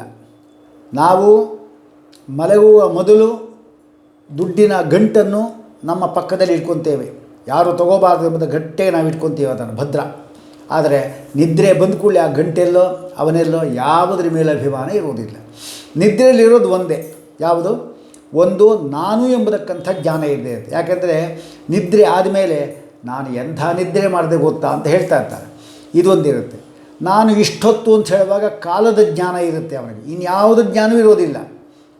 ನಾನು ಒಂದಿರುತ್ತೆ, ಅಹಂ ಅಂದರೆ ಆತ್ಮಜ್ಞಾನ ಇರುತ್ತೆ. ಎರಡನೇದು ಇಷ್ಟೊತ್ತು ಅಂಥೇಳಿ ಕಾಲದ ಜ್ಞಾನ ಇರುತ್ತೆ. ಆಮೇಲೆ ಸುಖವಾಗಿ ನಿದ್ರೆ ಮಾಡದೆ ಅಂದರೆ ಸುಖ ಎಂಬುದಕ್ಕಂಥದ್ದು ಏನಿದೆ ಅದು ಇರುತ್ತೆ. ಅದು ಬಿಟ್ಟು ನನ್ನ ಹೆಂಡತಿ ನನ್ನ ಎಂಬುದು ಯಾವುದೂ ಇರೋದಿಲ್ಲ. ನಾನು ಇಷ್ಟೊತ್ತು ಸುಖವಾಗಿ ನಿದ್ರೆ ಮಾಡದೆ ಇಷ್ಟೇ ಇರುತ್ತೆ. ನೋಡಿ, ಇದು ಈ ಸುಖ ಯಾವುದದು? ಯಾವ ವಸ್ತುವಿನ ಮೇಲೂ ಕೂಡ ಅಭಿಮಾನವಿಲ್ಲದೆ ನಿರಭಿಮಾನಿ ಆಗಿದ್ದಕ್ಕಾಗಿ ಮೋಕ್ಷದ ಏಕದೇಶದ ಸುಖದ ಅನುಭವವನ್ನು ಪರಮಾತ್ಮ ತಂದುಕೊಟ್ಟ. ಹಾಗೆ ನಮ್ಗೆ ಗೊತ್ತಾಯಿತು ಮೋಕ್ಷ ಸುಖ ಅಂದರೆ ಏನು ಅಂತ ನಮ್ಗೆ ಗೊತ್ತಾಯಿತು ಈಗ ನಮಗೆ. ಹಾಗಾದರೆ ಅದು ಬರಲಿಕ್ಕೆ ಏನು ಕಾರಣ ಅಂತೂ ಗೊತ್ತಾಯಿತು. ನಿರಭಿಮಾನಿಗಳಾಗಿದ್ದಾಗ ಯಾವ ವಸ್ತುವಿನ ಮೇಲೂ ಕೂಡ ಅಭಿಮಾನವಿಲ್ಲ, ಎಲ್ಲವೂ ಕೂಡ ಪರಮಾತ್ಮಂದು ಎಂಬುದಾಗಿ ಜ್ಞಾನ ಇದ್ದಾಗ ಅವನಿಗೆ ಮೋಕ್ಷ ಸುಖದ ಏಕದೇಶ ಆನಂದ ಅನುಭವ ಬರುತ್ತೆ ಅಂತ ಹೇಳಿದ್ರೆ, ಇಡೀ ನಮ್ಮ ಜೀವನ ಪೂರ್ತಿ ನಾವು ಈ ನಿರಭಿಮಾನಿತ್ವವನ್ನು ಪಡ್ಕೊಂಡಿದ್ದಾದರೆ ಆಗ ನಮಗೆ ಪರಮಾತ್ಮ ನಿರಂತರವಾದ ಆ ಮೋಕ್ಷ ಸುಖವನ್ನೇ ಕೊಡ್ತಾನೆ. ನೋಡಿ, ಸುಲಭವಾಗಿ ಮೋಕ್ಷ ಪರಗಳಿಗೆ ಗೊತ್ತಾಯಿತು. ಇಂತಹ ಪರಾಜ್ಞನಾಮಕ ಪರಮಾತ್ಮ ಇದ್ದಾನಲ್ಲ ಅವನು ಅಲ್ಲಿ ಹೇಳಿದ್ದಾರೆ, ವಿಶ್ವ ಇದ್ದಾನಲ್ಲ ಅವನು ಓಂಕಾರದಲ್ಲಿರತಕ್ಕಂಥ ಅಕಾರದಿಂದ ಪ್ರತಿಪಾದ್ಯನಾಗಿದ್ದಾನೆ. ತೈಜಸ ಉಕಾರದಿಂದ ಪರಾಜ್ಞ ಮಕಾರದ ವಾಚ್ಯರಾಗಿದ್ದಾನೆ ಎಂಬುದಾಗಿ ಆ ಮಾಂಡಕೋಪನಿಷತ್ ಹೇಳಿದ್ದಾರೆ. ಈ ಮೂರು ಅವಸ್ಥೆಗಳಲ್ಲೂ ಕೂಡ ಶ್ವಾಸೋಚ್ಛ್ವಾಸ ಎಂಬತಕ್ಕಂಥದ್ದು ನಿರಂತರವಾಗಿ ನಡೀತಾ ಇರುತ್ತೆ. ನಾವು ಸ್ವಪ್ನ ನೋಡ್ತಾ ಇರ್ತೀವಿ, ನಿದ್ರೆ ಮಾಡ್ತಾ ಇರ್ತೀವಿ, ಆಮೇಲೆ ಬೇರೆ ವ್ಯವಹಾರ ಮಾಡ್ತಾ ಇದ್ದರೂ ಕೂಡ ನಾವು ಅಲ್ಲಿ ಮಾತ್ರ ಆ ಮುಖ್ಯ ಪ್ರಾಣನ ಪ್ರೇರಣೆಯಂತೆ ಪ್ರತಿಯೊಂದು ಕೂಡ ನಡ್ಕೊಂಡು ಹೋಗ್ತಾ ಇರುತ್ತೆ. ಆ ಭಗವಂತನ ರೂಪಗಳಿಗೆ ಅದು ಅಧೀನವಾಗಿರತಕ್ಕಂಥದ್ದಾಗಿದೆ. ಆ ಮುಖ್ಯ ಪ್ರಾಣದೇವರಿದ್ದಾರಲ್ಲ ಅವರು ಅದನ್ನು ವಿಶ್ವ ತೈಜಸ ಪ್ರಾಜ್ಞಾತ್ಮಕ ಎಂಬತಕ್ಕಂಥ ಒಂದು ಸಂಬೋಧನೆ, ಅದಕ್ಕೆ ಮದಂತರ್ಯಾಮ ಮುಖ್ಯ ಪ್ರಾಣಾಂತರ್ಗತ ಅಂತ ಒಂದು ವಿಷಯನ ಕೊಟ್ಟಿದ್ದ. ಅದಕ್ಕೋಸ್ಕರವಾಗಿ ಅವರು ಅಂದರೆ ಮುಖ್ಯ ಪ್ರಾಣನ ಮೂಲಕವಾಗಿ ಉಸಿರಾಟಾದಿಗಳೆಲ್ಲ ನಡೀತಾ ಇರುತ್ತೆ. ಆದರೆ ನಮಗೇನು ಗೊತ್ತಾಗೋದಿಲ್ಲ. ನಮ್ಮ ಕೆಲಸ ನಾವು ಮಾಡ್ತಾ ಇರ್ತೀವಿ, ನೋಡಿ ಉಪನ್ಯಾಸ ಮಾಡ್ತಾ ಇದ್ದೀವಿ, ಉಸಿರಾಟ ನಡೀತಾ ಇದ್ದಲ್ವಾ, ಉಸಿರು ನಿಂತೋದ್ರೇನು ಮಾಡೋದು? ಅದು ವಾಯುದೇವರು ಮಾಡ್ತಾ ಇರ್ತಾರೆ ಅವರು. ಆದ್ದರಿಂದ ಅಂಥದ್ದು ಅಂತ ಇಷ್ಟ ಆಯಿತು. ಹಾಗಾದರೆ ಜಾಗೃತಿ ಸ್ವಪ್ನ ಸುಷುಪ್ತ್ಯಾಖ್ಯ ಅವಸ್ಥಾತ್ರಯ ನಿಯಾಮಕ ಪರಮಾತ್ಮ ಯಾವುದು? ವಿಶ್ವ ತೇಜಸ ಪ್ರಾಜ್ಞ. ಅವನು ಅಕಾರ ಉಕಾರ ಮಕಾರ ಓಂಕಾರದ ಮೂರು ಅಕ್ಷರಗಳಿಂದ ಪ್ರತಿಪಾದ್ಯನಾದವನು. ಮದಂತರ್ಯಾಮಿ, ನನ್ನ ಅಂತರ್ಯಾಮಿಯಾದ ಮುಖ್ಯ ಪ್ರಾಣಾಂತರ್ಗತ, ಮುಖ್ಯ ಪ್ರಾಣನ ಅಂತರ್ಗತನಾದ ವಿಶ್ವ ತೈಜಸ ಪ್ರಾಜ್ಞಾತ್ಮಕನೇ ನೀನು ಅನುಗ್ರಹ ಮಾಡಪ್ಪ ಅಂತ ಅವನಿಗೆ ಸಂಬೋಧನೆ. ಇಷ್ಟಾಯಿತು. ಇದಕ್ಕೆ ಅರ್ಥ ಏನು ಕಷ್ಟ ಇಲ್ಲ, ಅದಕ್ಕೋಸ್ಕರವಾಗಿ ನಮಗೆ ಮುಂದಕ್ಕೆ ನಾವು ಹೋಗ್ಬೋದು ಅಂತ ಅನಿಸುತ್ತೆ. ಎರಡನೇ ವಿಶೇಷಣ ನೋಡಿ, ಹಿಂಕಾರಾದಿ ಷಟ್ಸಾಮ ಪ್ರತಿಪಾದ್ಯ ಷಟ್ಕಾಲ ನಿಯಾಮಕ ಅನಿರುದ್ಧ ಪ್ರದ್ಯುಮ್ನ ಸಂಘರ್ಷಣ ವಾಸುದೇವ ವರಾಹ ನರಸಿಂಹ ಷಣ್ಮೂರ್ತ್ಯಾತ್ಮಕ ಅಂತ ಹೇಳಿದ್ದಾರೆ. ನಾವು ಇದನ್ನು ತಿಳ್ಕೋಬೇಕಾದ್ರೆ ಛಾಂದೋಗ್ಯ ಉಪನಿಷತ್ತಿನಲ್ಲಿ ಬಂದಿರತಕ್ಕಂಥ ಅಂಶಗಳನ್ನು ನಾವು ವಿಶೇಷವಾಗಿ ನಾವು ಅರ್ಥ ಮಾಡಿಕೊಂಡ್ರೆ ಗೊತ್ತಾಗುತ್ತೆ. ಇದು ಷಟ್ಸಾಮ ಪ್ರತಿಪಾದ್ಯ ಅಂತ ಹೇಳ್ತಾ ಇದ್ದಾರೆ. ಷಟ್ಸಾಮ ಹಿಂಕಾರಾದಿ ಷಟ್ಸಾಮ ಪ್ರತಿಪಾದ್ಯ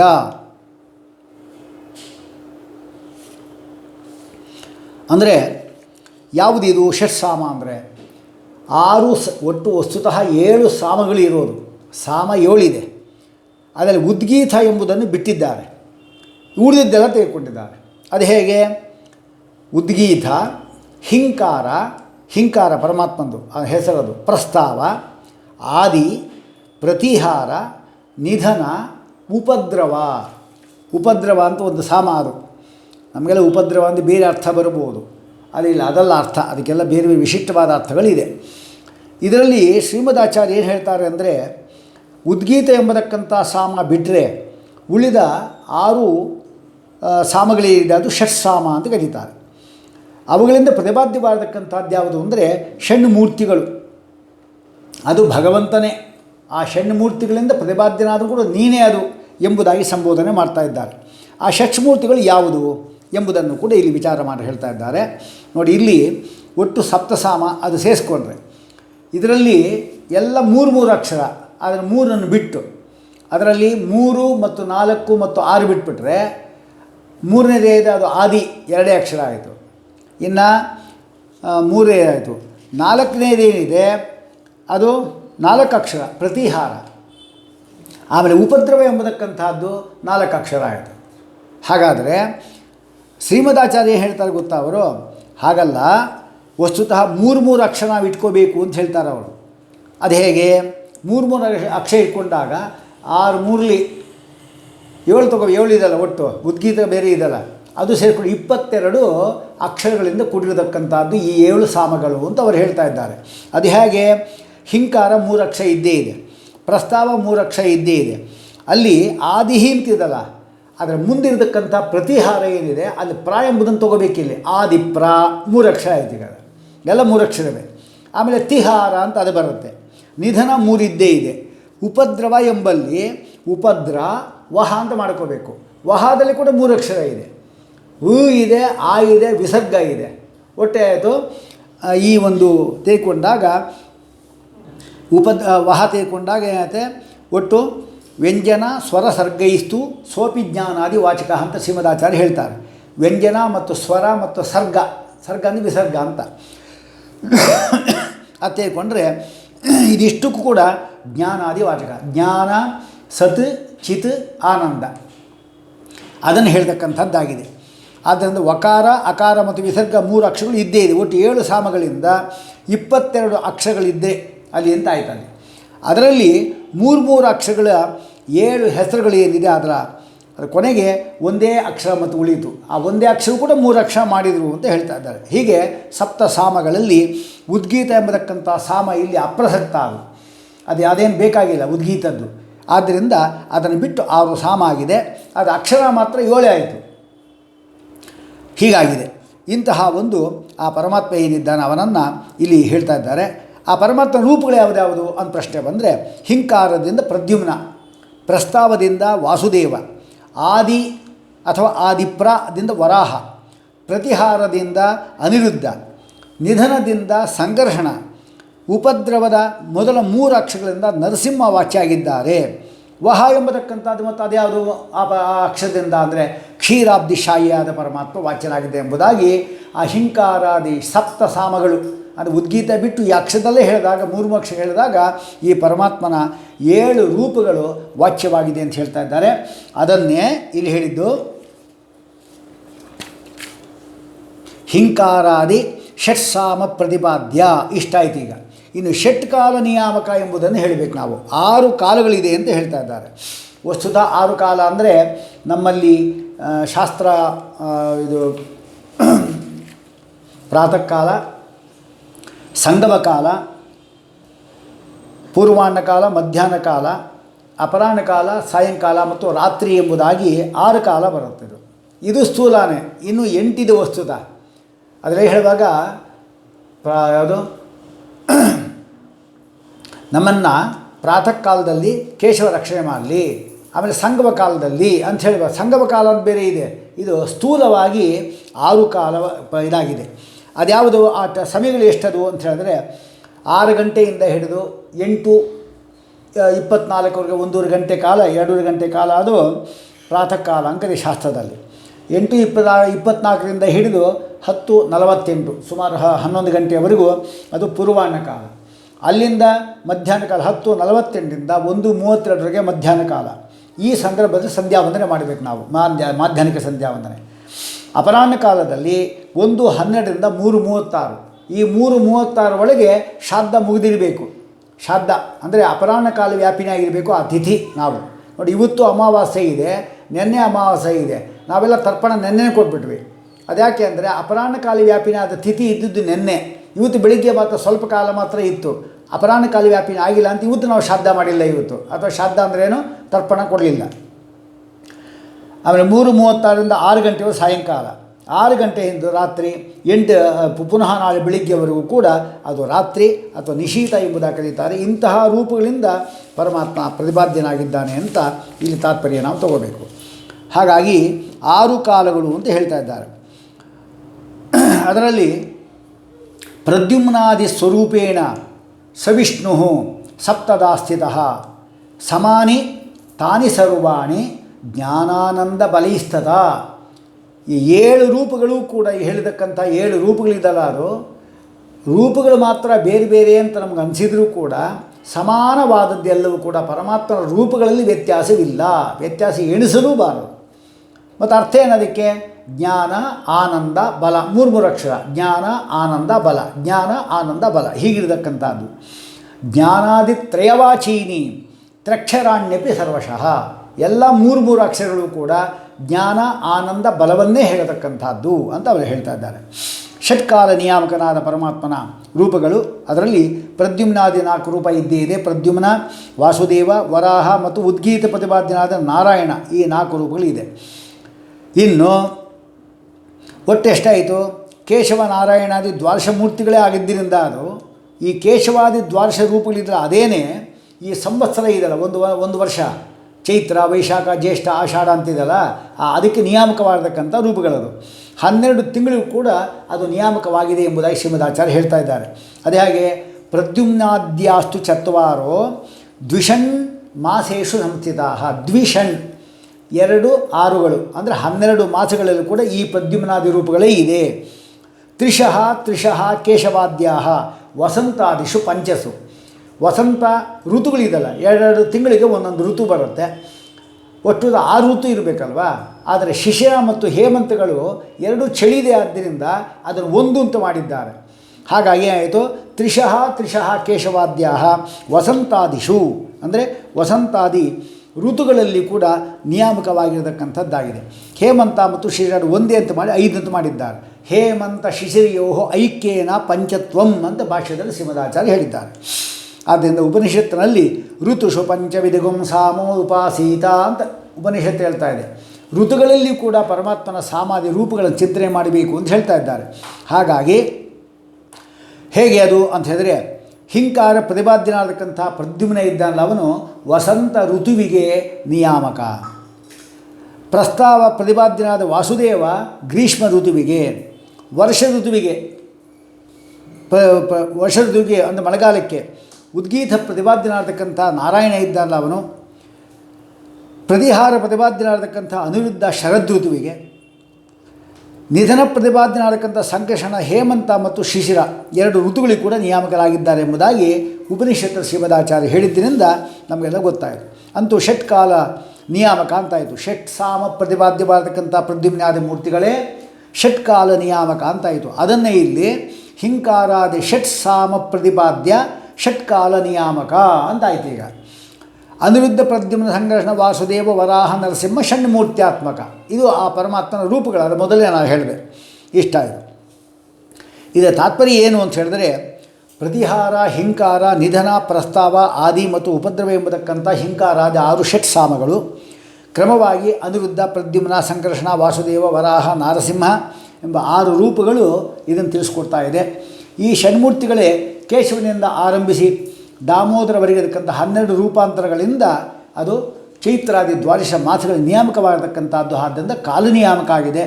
2 ತಿಂಗಳಿಗೆ ಒಂದು ಋತು ಅಂತ ಇಟ್ಕೊಂಡಾಗ ನಾವು ಆ ಷಡ್ ಋತುಗಳು ಕೂಡ ಆ ಪರಮಾತ್ಮನೇ ನಿಯಾಮಕನಾಗಿದ್ದಾನೆ. 3ನೇ ಸಂಬೋಧನೆ ಹೇಳ್ತಾ ಇದೆ. ಅದೇನು ಅಂದರೆ ಅಷ್ಟಾಯಿತು. ಇನ್ನು 3ನೇ ವಿಶೇಷಣ ನೋಡ್ರಿ.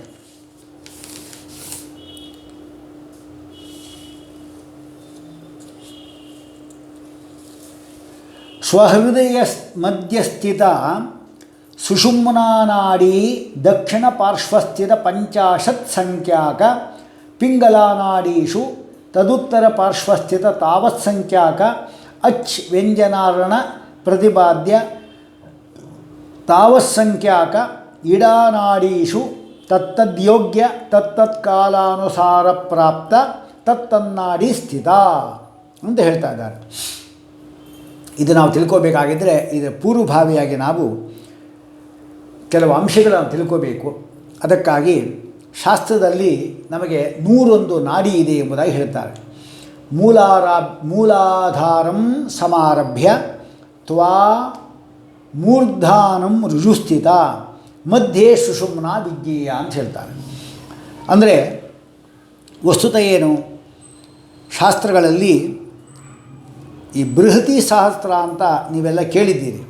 ಬೃಹತಿ ಸಹಸ್ರ ಎಂಬುದಾಗಿ ಒಂದು ವೇದ ಮಂತ್ರದಲ್ಲಿ 36 ಅಕ್ಷರಗಳು ಇದ್ದರೆ ಅದನ್ನು ಬೃಹತಿ ಛಂದಸ್ಸು ಅಂತ ಕರಿತೀವಿ ನಾವು. ವಸ್ತುತ ಇಂಥದ್ದು 1000 ಇದೆ ಅಂತ ಅರ್ಥ ಅಲ್ಲ ಅದಕ್ಕೆ. ಯಾಕೆಂದರೆ ಶೇಷಚಂದ್ರಿಕಾಚಾರ್ಯರು ಅವರು ಇದಕ್ಕೆ ವ್ಯಾಖ್ಯಾನ ಬರೆದ ಬೃಹತಿ ಸಹಸ್ರಕ್ಕೆ ಅವರು ಹೇಳ್ತಾರೆ, ನಾವು 1000 ಬೃಹತಿ ಛಂದಸ್ಸುಗಳಿಂದ ಮಾಡಿದ್ದು ಈ ಬೃಹತಿ ಸಹಸ್ರ ಅಂತ ಹೇಳೋದಿಲ್ಲ. ಇನ್ನೇನು, ಯಾವ ಬೃಹತಿ ಸಹಸ್ರದ ಮಂತ್ರಗಳನ್ನು ಯಾವುದು ಅದು ಯಾವುದೇ ವೇದಗಳಿಂದ ಬೇಕಾದ್ರೆ ಜೋಡಿಸಿರ್ಬೋದು, ಬೇಕಾದ್ರೆ ಅದನ್ನು ಶಸ್ತ್ರ ಮಂತ್ರಗಳು ಜೋಡಿಸಿರ್ಬೋದು ಬೇಕಾದ್ರೆ. ಆದರೆ ಈಗ ತದಿದ ಸ ಭುವಾನೇ ಶುಜೇಷ್ಟಂಪು ಅಂತ ಹಿಂಗೆ ಶುರು ಮಾಡ್ಕೊಂಡು ಹೋಗ್ತೀವಿ. ಕಡೆಯಲ್ಲಿ ಒಂದು ಮಂತ್ರ ಮುಗಿಯುತ್ತೆ. ಮೊದಲಿಂದ ಹಿಡಿದು 36 ಅಕ್ಷರಕ್ಕೆ ನಾವು ಒಂದು ಕಾಮ ಹಾಕ್ಕೊಂಡ್ವಿ ಅಂದರೆ 36 ಅದು ಚಂದ 36,000 ಬೃಹತಿ ಛಂದಸ್ಸಿಲ್ಲ. ಋಗ್ವೇದ ಯಜುರ್ವೇದ ಸೇರಿಸಿದ್ರೂ ಸಿಗಲ್ಲ ನಮಗೆ ಬೃಹತಿ ಛಂದಸ್ಸಷ್ಟು. ಮತ್ತು ಅರ್ಥ ಏನು, ಬೃಹತಿ ಎಂಬ ಶಬ್ದಕ್ಕೆ ಭಾರತೀ ದೇವಿ ಅಭಿಮಾನಿಯಾಗಿದ್ದು 36 ಅಕ್ಷರ ಅಲ್ಲಿರಬೇಕು. ಅದಕ್ಕೆ ಅವರು ಹೇಳ್ತಾರೆ, ತದಿದಾಸ ಅಲ್ಲಿಂದ ಹಿಡ್ಕೊಂಡು 36 ಅಕ್ಷರಕ್ಕೆ ಒಂದು ಕಾಮ ಹಾಕ್ಕೊಂಡ್ರೆ ಕಡೆಗೆ ನಿಮಗೆ ಅದು ಮುಗಿಯುವಾಗ ಏಷಸ್ತೋಮ ಎಂಬ ಆ ಮಂತ್ರ ಮುಗಿಯುವಾಗ ಎಷ್ಟಾಗಿರುತ್ತೆ, 1000 ಅಂಥದ್ದಾಗಿರುತ್ತೆ. ಹಾಗಾದರೆ ಆಯಿತು, 1000 ಅಕ್ಷರಗಳು 1000 36 ಅಕ್ಷರಗಳಂತ 1000 ಆಯಿತು. ಅದೆಷ್ಟಾಯಿತು, 36,000 ಆಯಿತು. ಆ 36,000ದಲ್ಲಿ ಸ್ವರಗಳೂ ಇದೆ, ವ್ಯಂಜನಗಳೂ ಇದೆ ಅಲ್ವಾ. ಈಗ ಮಾಧವ ಅಂತ ತಿಳ್ಕೊಂಡ್ರೆ ಮ ಆ ಧ ಅ ವ ಆ ಸ್ವರ ಇದೆ. ವ್ಯಂಜನಕ್ಕೆ ವ್ಯಂಜನ ಎಂಬತಕ್ಕಂಥದ್ದು ಸ್ವತಂತ್ರವಾದ್ದಲ್ಲ, ಸ್ವರ ಇದ್ರೇ ಅದಕ್ಕೆ ಅರ್ಥ ಬೆಲೆ ಇರೋದು. ಸ್ವರ ಅಂದರೆ ಗಂಡಸು, ವ್ಯಂಜನ ಅಂದರೆ ಹೆಂಗಸು. ವ್ಯಂಜಯತಿ ಮಕ್ಕಳನ್ನು ಸೃಷ್ಟಿ ಮಾಡ್ತಾಳೆ ನೋಡ್ರಿ, ಅದಕ್ಕೋಸ್ಕರವಾಗಿ.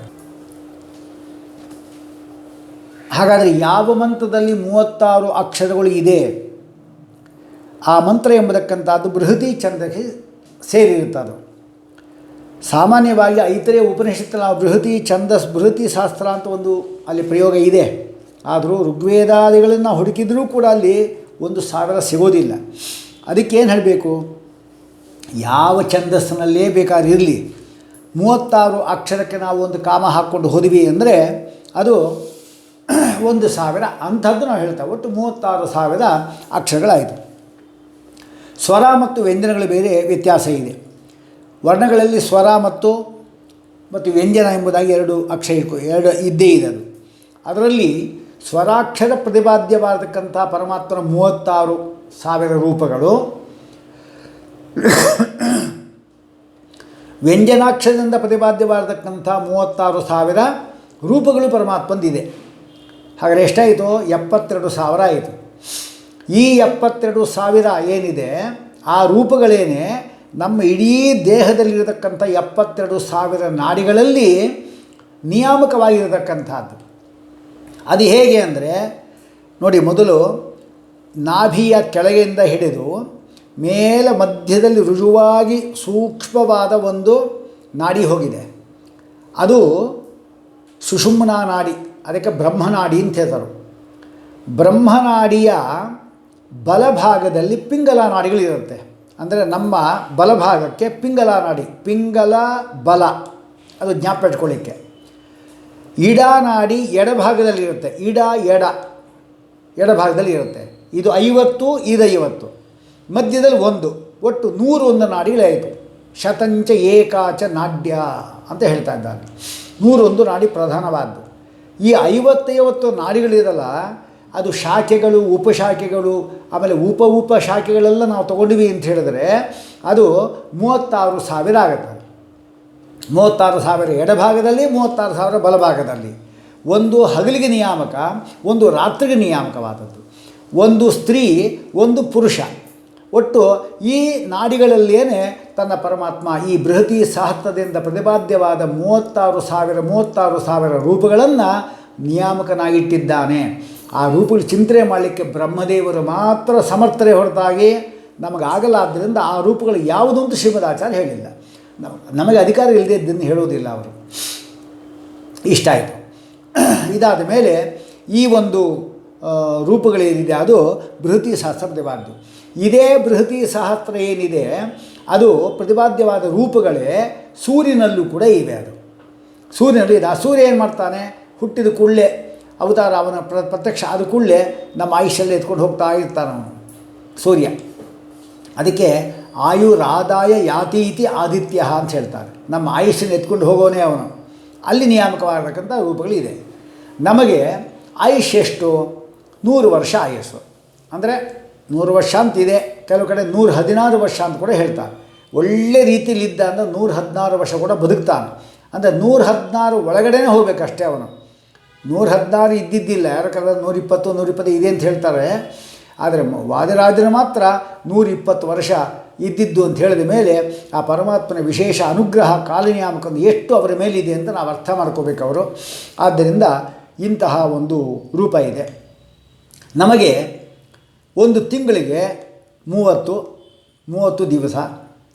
30 ದಿವಸ ಅಂತ ಹೇಳಿದ ಮೇಲೆ ಎಷ್ಟು 12 ತಿಂಗಳು ಅಂತ ಹೇಳಿದ್ರೆ 12 ಮೂಲೆ 36, ಅಂದರೆ 360 ದಿವಸಕ್ಕೆ 1 ವರ್ಷ ಅಂತಾಯಿತು. ಇದು ಸಾವನ ಮಾಸ ಪ್ರಕಾರ ಲೆಕ್ಕ. ಇದು 360 ಯಜ್ಞಗಳಿಗೆಲ್ಲ ಇದೇ ತೊಗೊತಾರೆ. ಇಂತಹ 360ಕ್ಕೆ ಒಂದು 100 ವರ್ಷ ಅಂತ ಹೇಳಿದರೆ 36,000 ಆಯಿತು. ಹಾಗಾದರೆ ನಮಗೂ ಕೂಡ 36,000 ಅಹೋರಾತ್ರಿಗಳಿದೆ. ಅಹೋರಾತ್ರಿಗಳು, ಹಗಲು ರಾತ್ರಿಗಳಿದೆ.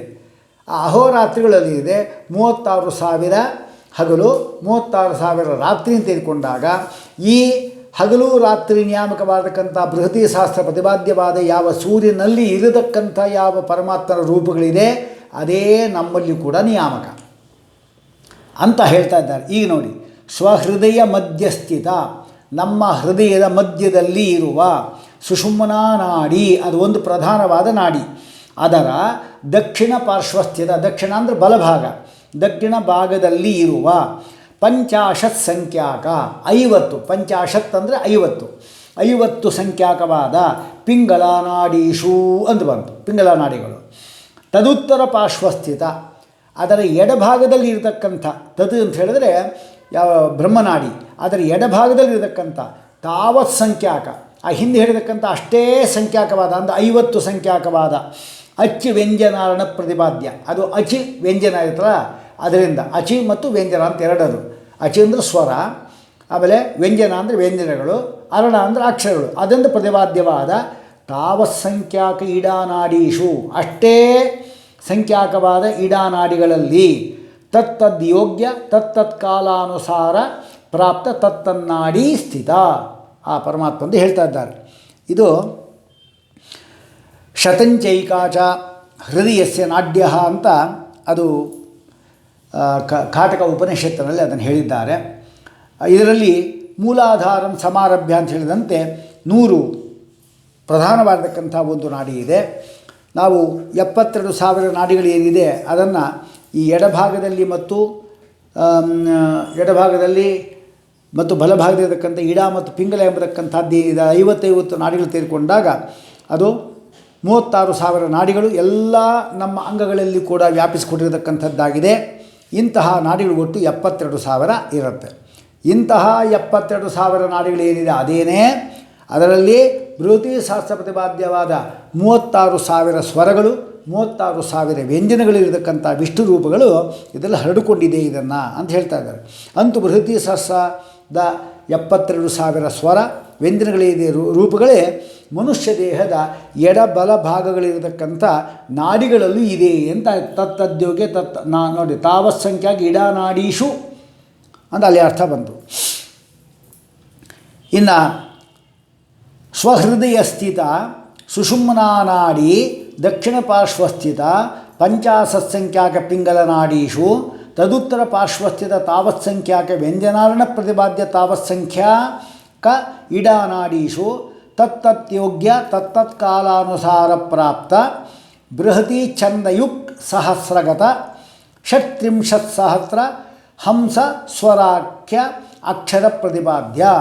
ಹಂಸ ಅಂದರೆ ವ್ಯಂಜನ ಅಂತ ಅರ್ಥ ಇಟ್ಕೋಬೇಕು ನಾವು. ಅಂತಹ ಒಂದು ಪ್ರತಿಪಾದ್ಯವಾಗಿದೆ ಅಂತ ಹೇಳ್ತಾ ಇದ್ದಾರೆ.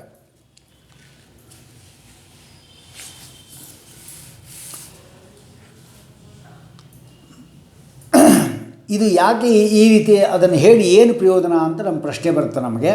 ಇಲ್ಲಿ ಅದನ್ನು ಐತರೇಯ ಉಪನಿಷತ್ತಲ್ಲಿ ಭಾಷ್ಯದಲ್ಲಿ ಶ್ರೀಮದಾಚಾರ್ಯರು ತುಂಬ ಚೆನ್ನಾಗಿ ಅದನ್ನು ಹೇಳ್ತಾರೆ ನೋಡಿ. ಬೃಹತಿ ಶಾಸ್ತ್ರಗತವಾದಕ್ಕಂಥ ಭಗವದ್ ರೂಪಗಳು 72,000. ಅದು ನಮ್ಮ ದೇಹದಲ್ಲಿ ಇರತಕ್ಕಂಥ ನಾಡಿಗಳೇನಿದೆ ಅದು ಆ ಭಗವದ್ ರೂಪಗಳು ಅಲ್ಲಿದೆ. ಆಯುರ್ಮಾನದ ಅಹೋರಾತ್ರ ನಿಯಾಮಕವಾದಕ್ಕಂಥ 100 ವರ್ಷ ಅಲ್ವಾ ಅಷ್ಟಿದೆ. ನಮ್ಮ ದೇಹದಲ್ಲೂ ಇದೆ. ಆಯುರ್ಮಾನ ಅನ್ನೋದು 36,000. ಬೃಹತಿ ಶಾಸ್ತ್ರ ಪ್ರತಿಪಾದ್ಯವಾದ ರೂಪಗಳು ಕೂಡ 36,000 ಇದು 36,000 ಹಗಲು ರಾತ್ರಿಗಳು.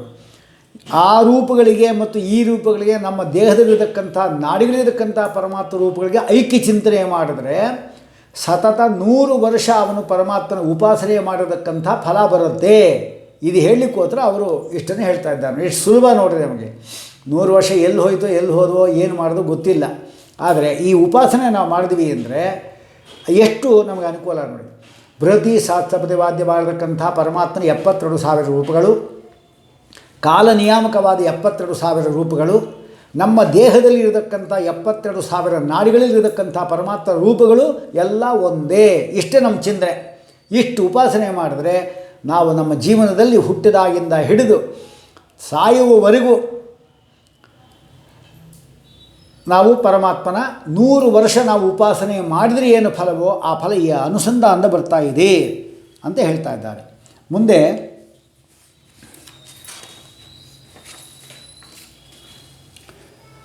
ಬೃಹತಿ ಛಂದಯುಕ್ ಸಹಸ್ರ ಷಟ್ಗತ ಅಂತ ಅದಾಯಿತು. ಆಮೇಲೆ ಮುಂದಿದ್ದು ವಿಶೇಷಣ ನೋಡಿ. ಪ್ರಾತರ್ ಮಾಧ್ಯಂದಿನ ಸಾಯಂ ಆಖ್ಯ ಸವನತ್ರಯ ತತ್ತತ್ಕಾಲೀನ ತದಭಿಮಾನಿ ವಸುರುದ್ರ ಆದಿತ್ಯ ಉಪಾಸ್ಯ ಅಂತ ಇನ್ನೊಂದು ಪ್ರಾರ್ಥನೆ ಮಾಡಿದ್ದಾರೆ. ಇದರಲ್ಲಿ ಸವನತ್ರಯ ಅಂತ ಹೇಳ್ತಾ ಇದ್ದಾರೆ ರಾಘವೇಂದ್ರ ತೀರ್ಥರು. ಸವನತ್ರಯ, ಸವನ ಅಂದರೆ ಶುಂ ಅಭಿಷವಿ ಅಂತ ಧಾತು. ಅಭಿಷವ ಅಂದರೆ ಹಿಂಡೋದು ಅಂತ ಅರ್ಥ. ಅಂದರೆ ಯಾವುದು? ಸೋಮ ಬಳ್ಳಿಯನ್ನು ಹಿಂಡೋದು. ಹಿಂದೆ 3 ಹೊತ್ತು ಸ್ನಾನಗಳನ್ನು ಮಾಡಿ 3 ಹೊತ್ತು ಕೂಡ ಹೋಮವನ್ನು ಮಾಡಿ ಆ ಸೋಮರಸ ಇತ್ತಲ್ಲ ಅದನ್ನು ಪರಮಾತ್ಮನಿಗೆ ಅರ್ಪಣೆ ಮಾಡ್ತಾಯಿದ್ರು. ಸ್ವಾಮಿ ಅದನ್ನು ಸ್ವೀಕಾರ ಮಾಡು ಅಂತ. ಅಂತಹ ಒಂದು ಸವನತ್ರಯ ಅಂದರೆ ಪ್ರಾತಃ ಸವನ, ಮಾಧ್ಯಂದಿನ ಸವನ, ಸಾಯಂ ಸವನ ಅಂತ 3 ಸವನಗಳು ಶಾಸ್ತ್ರದಲ್ಲಿದೆ.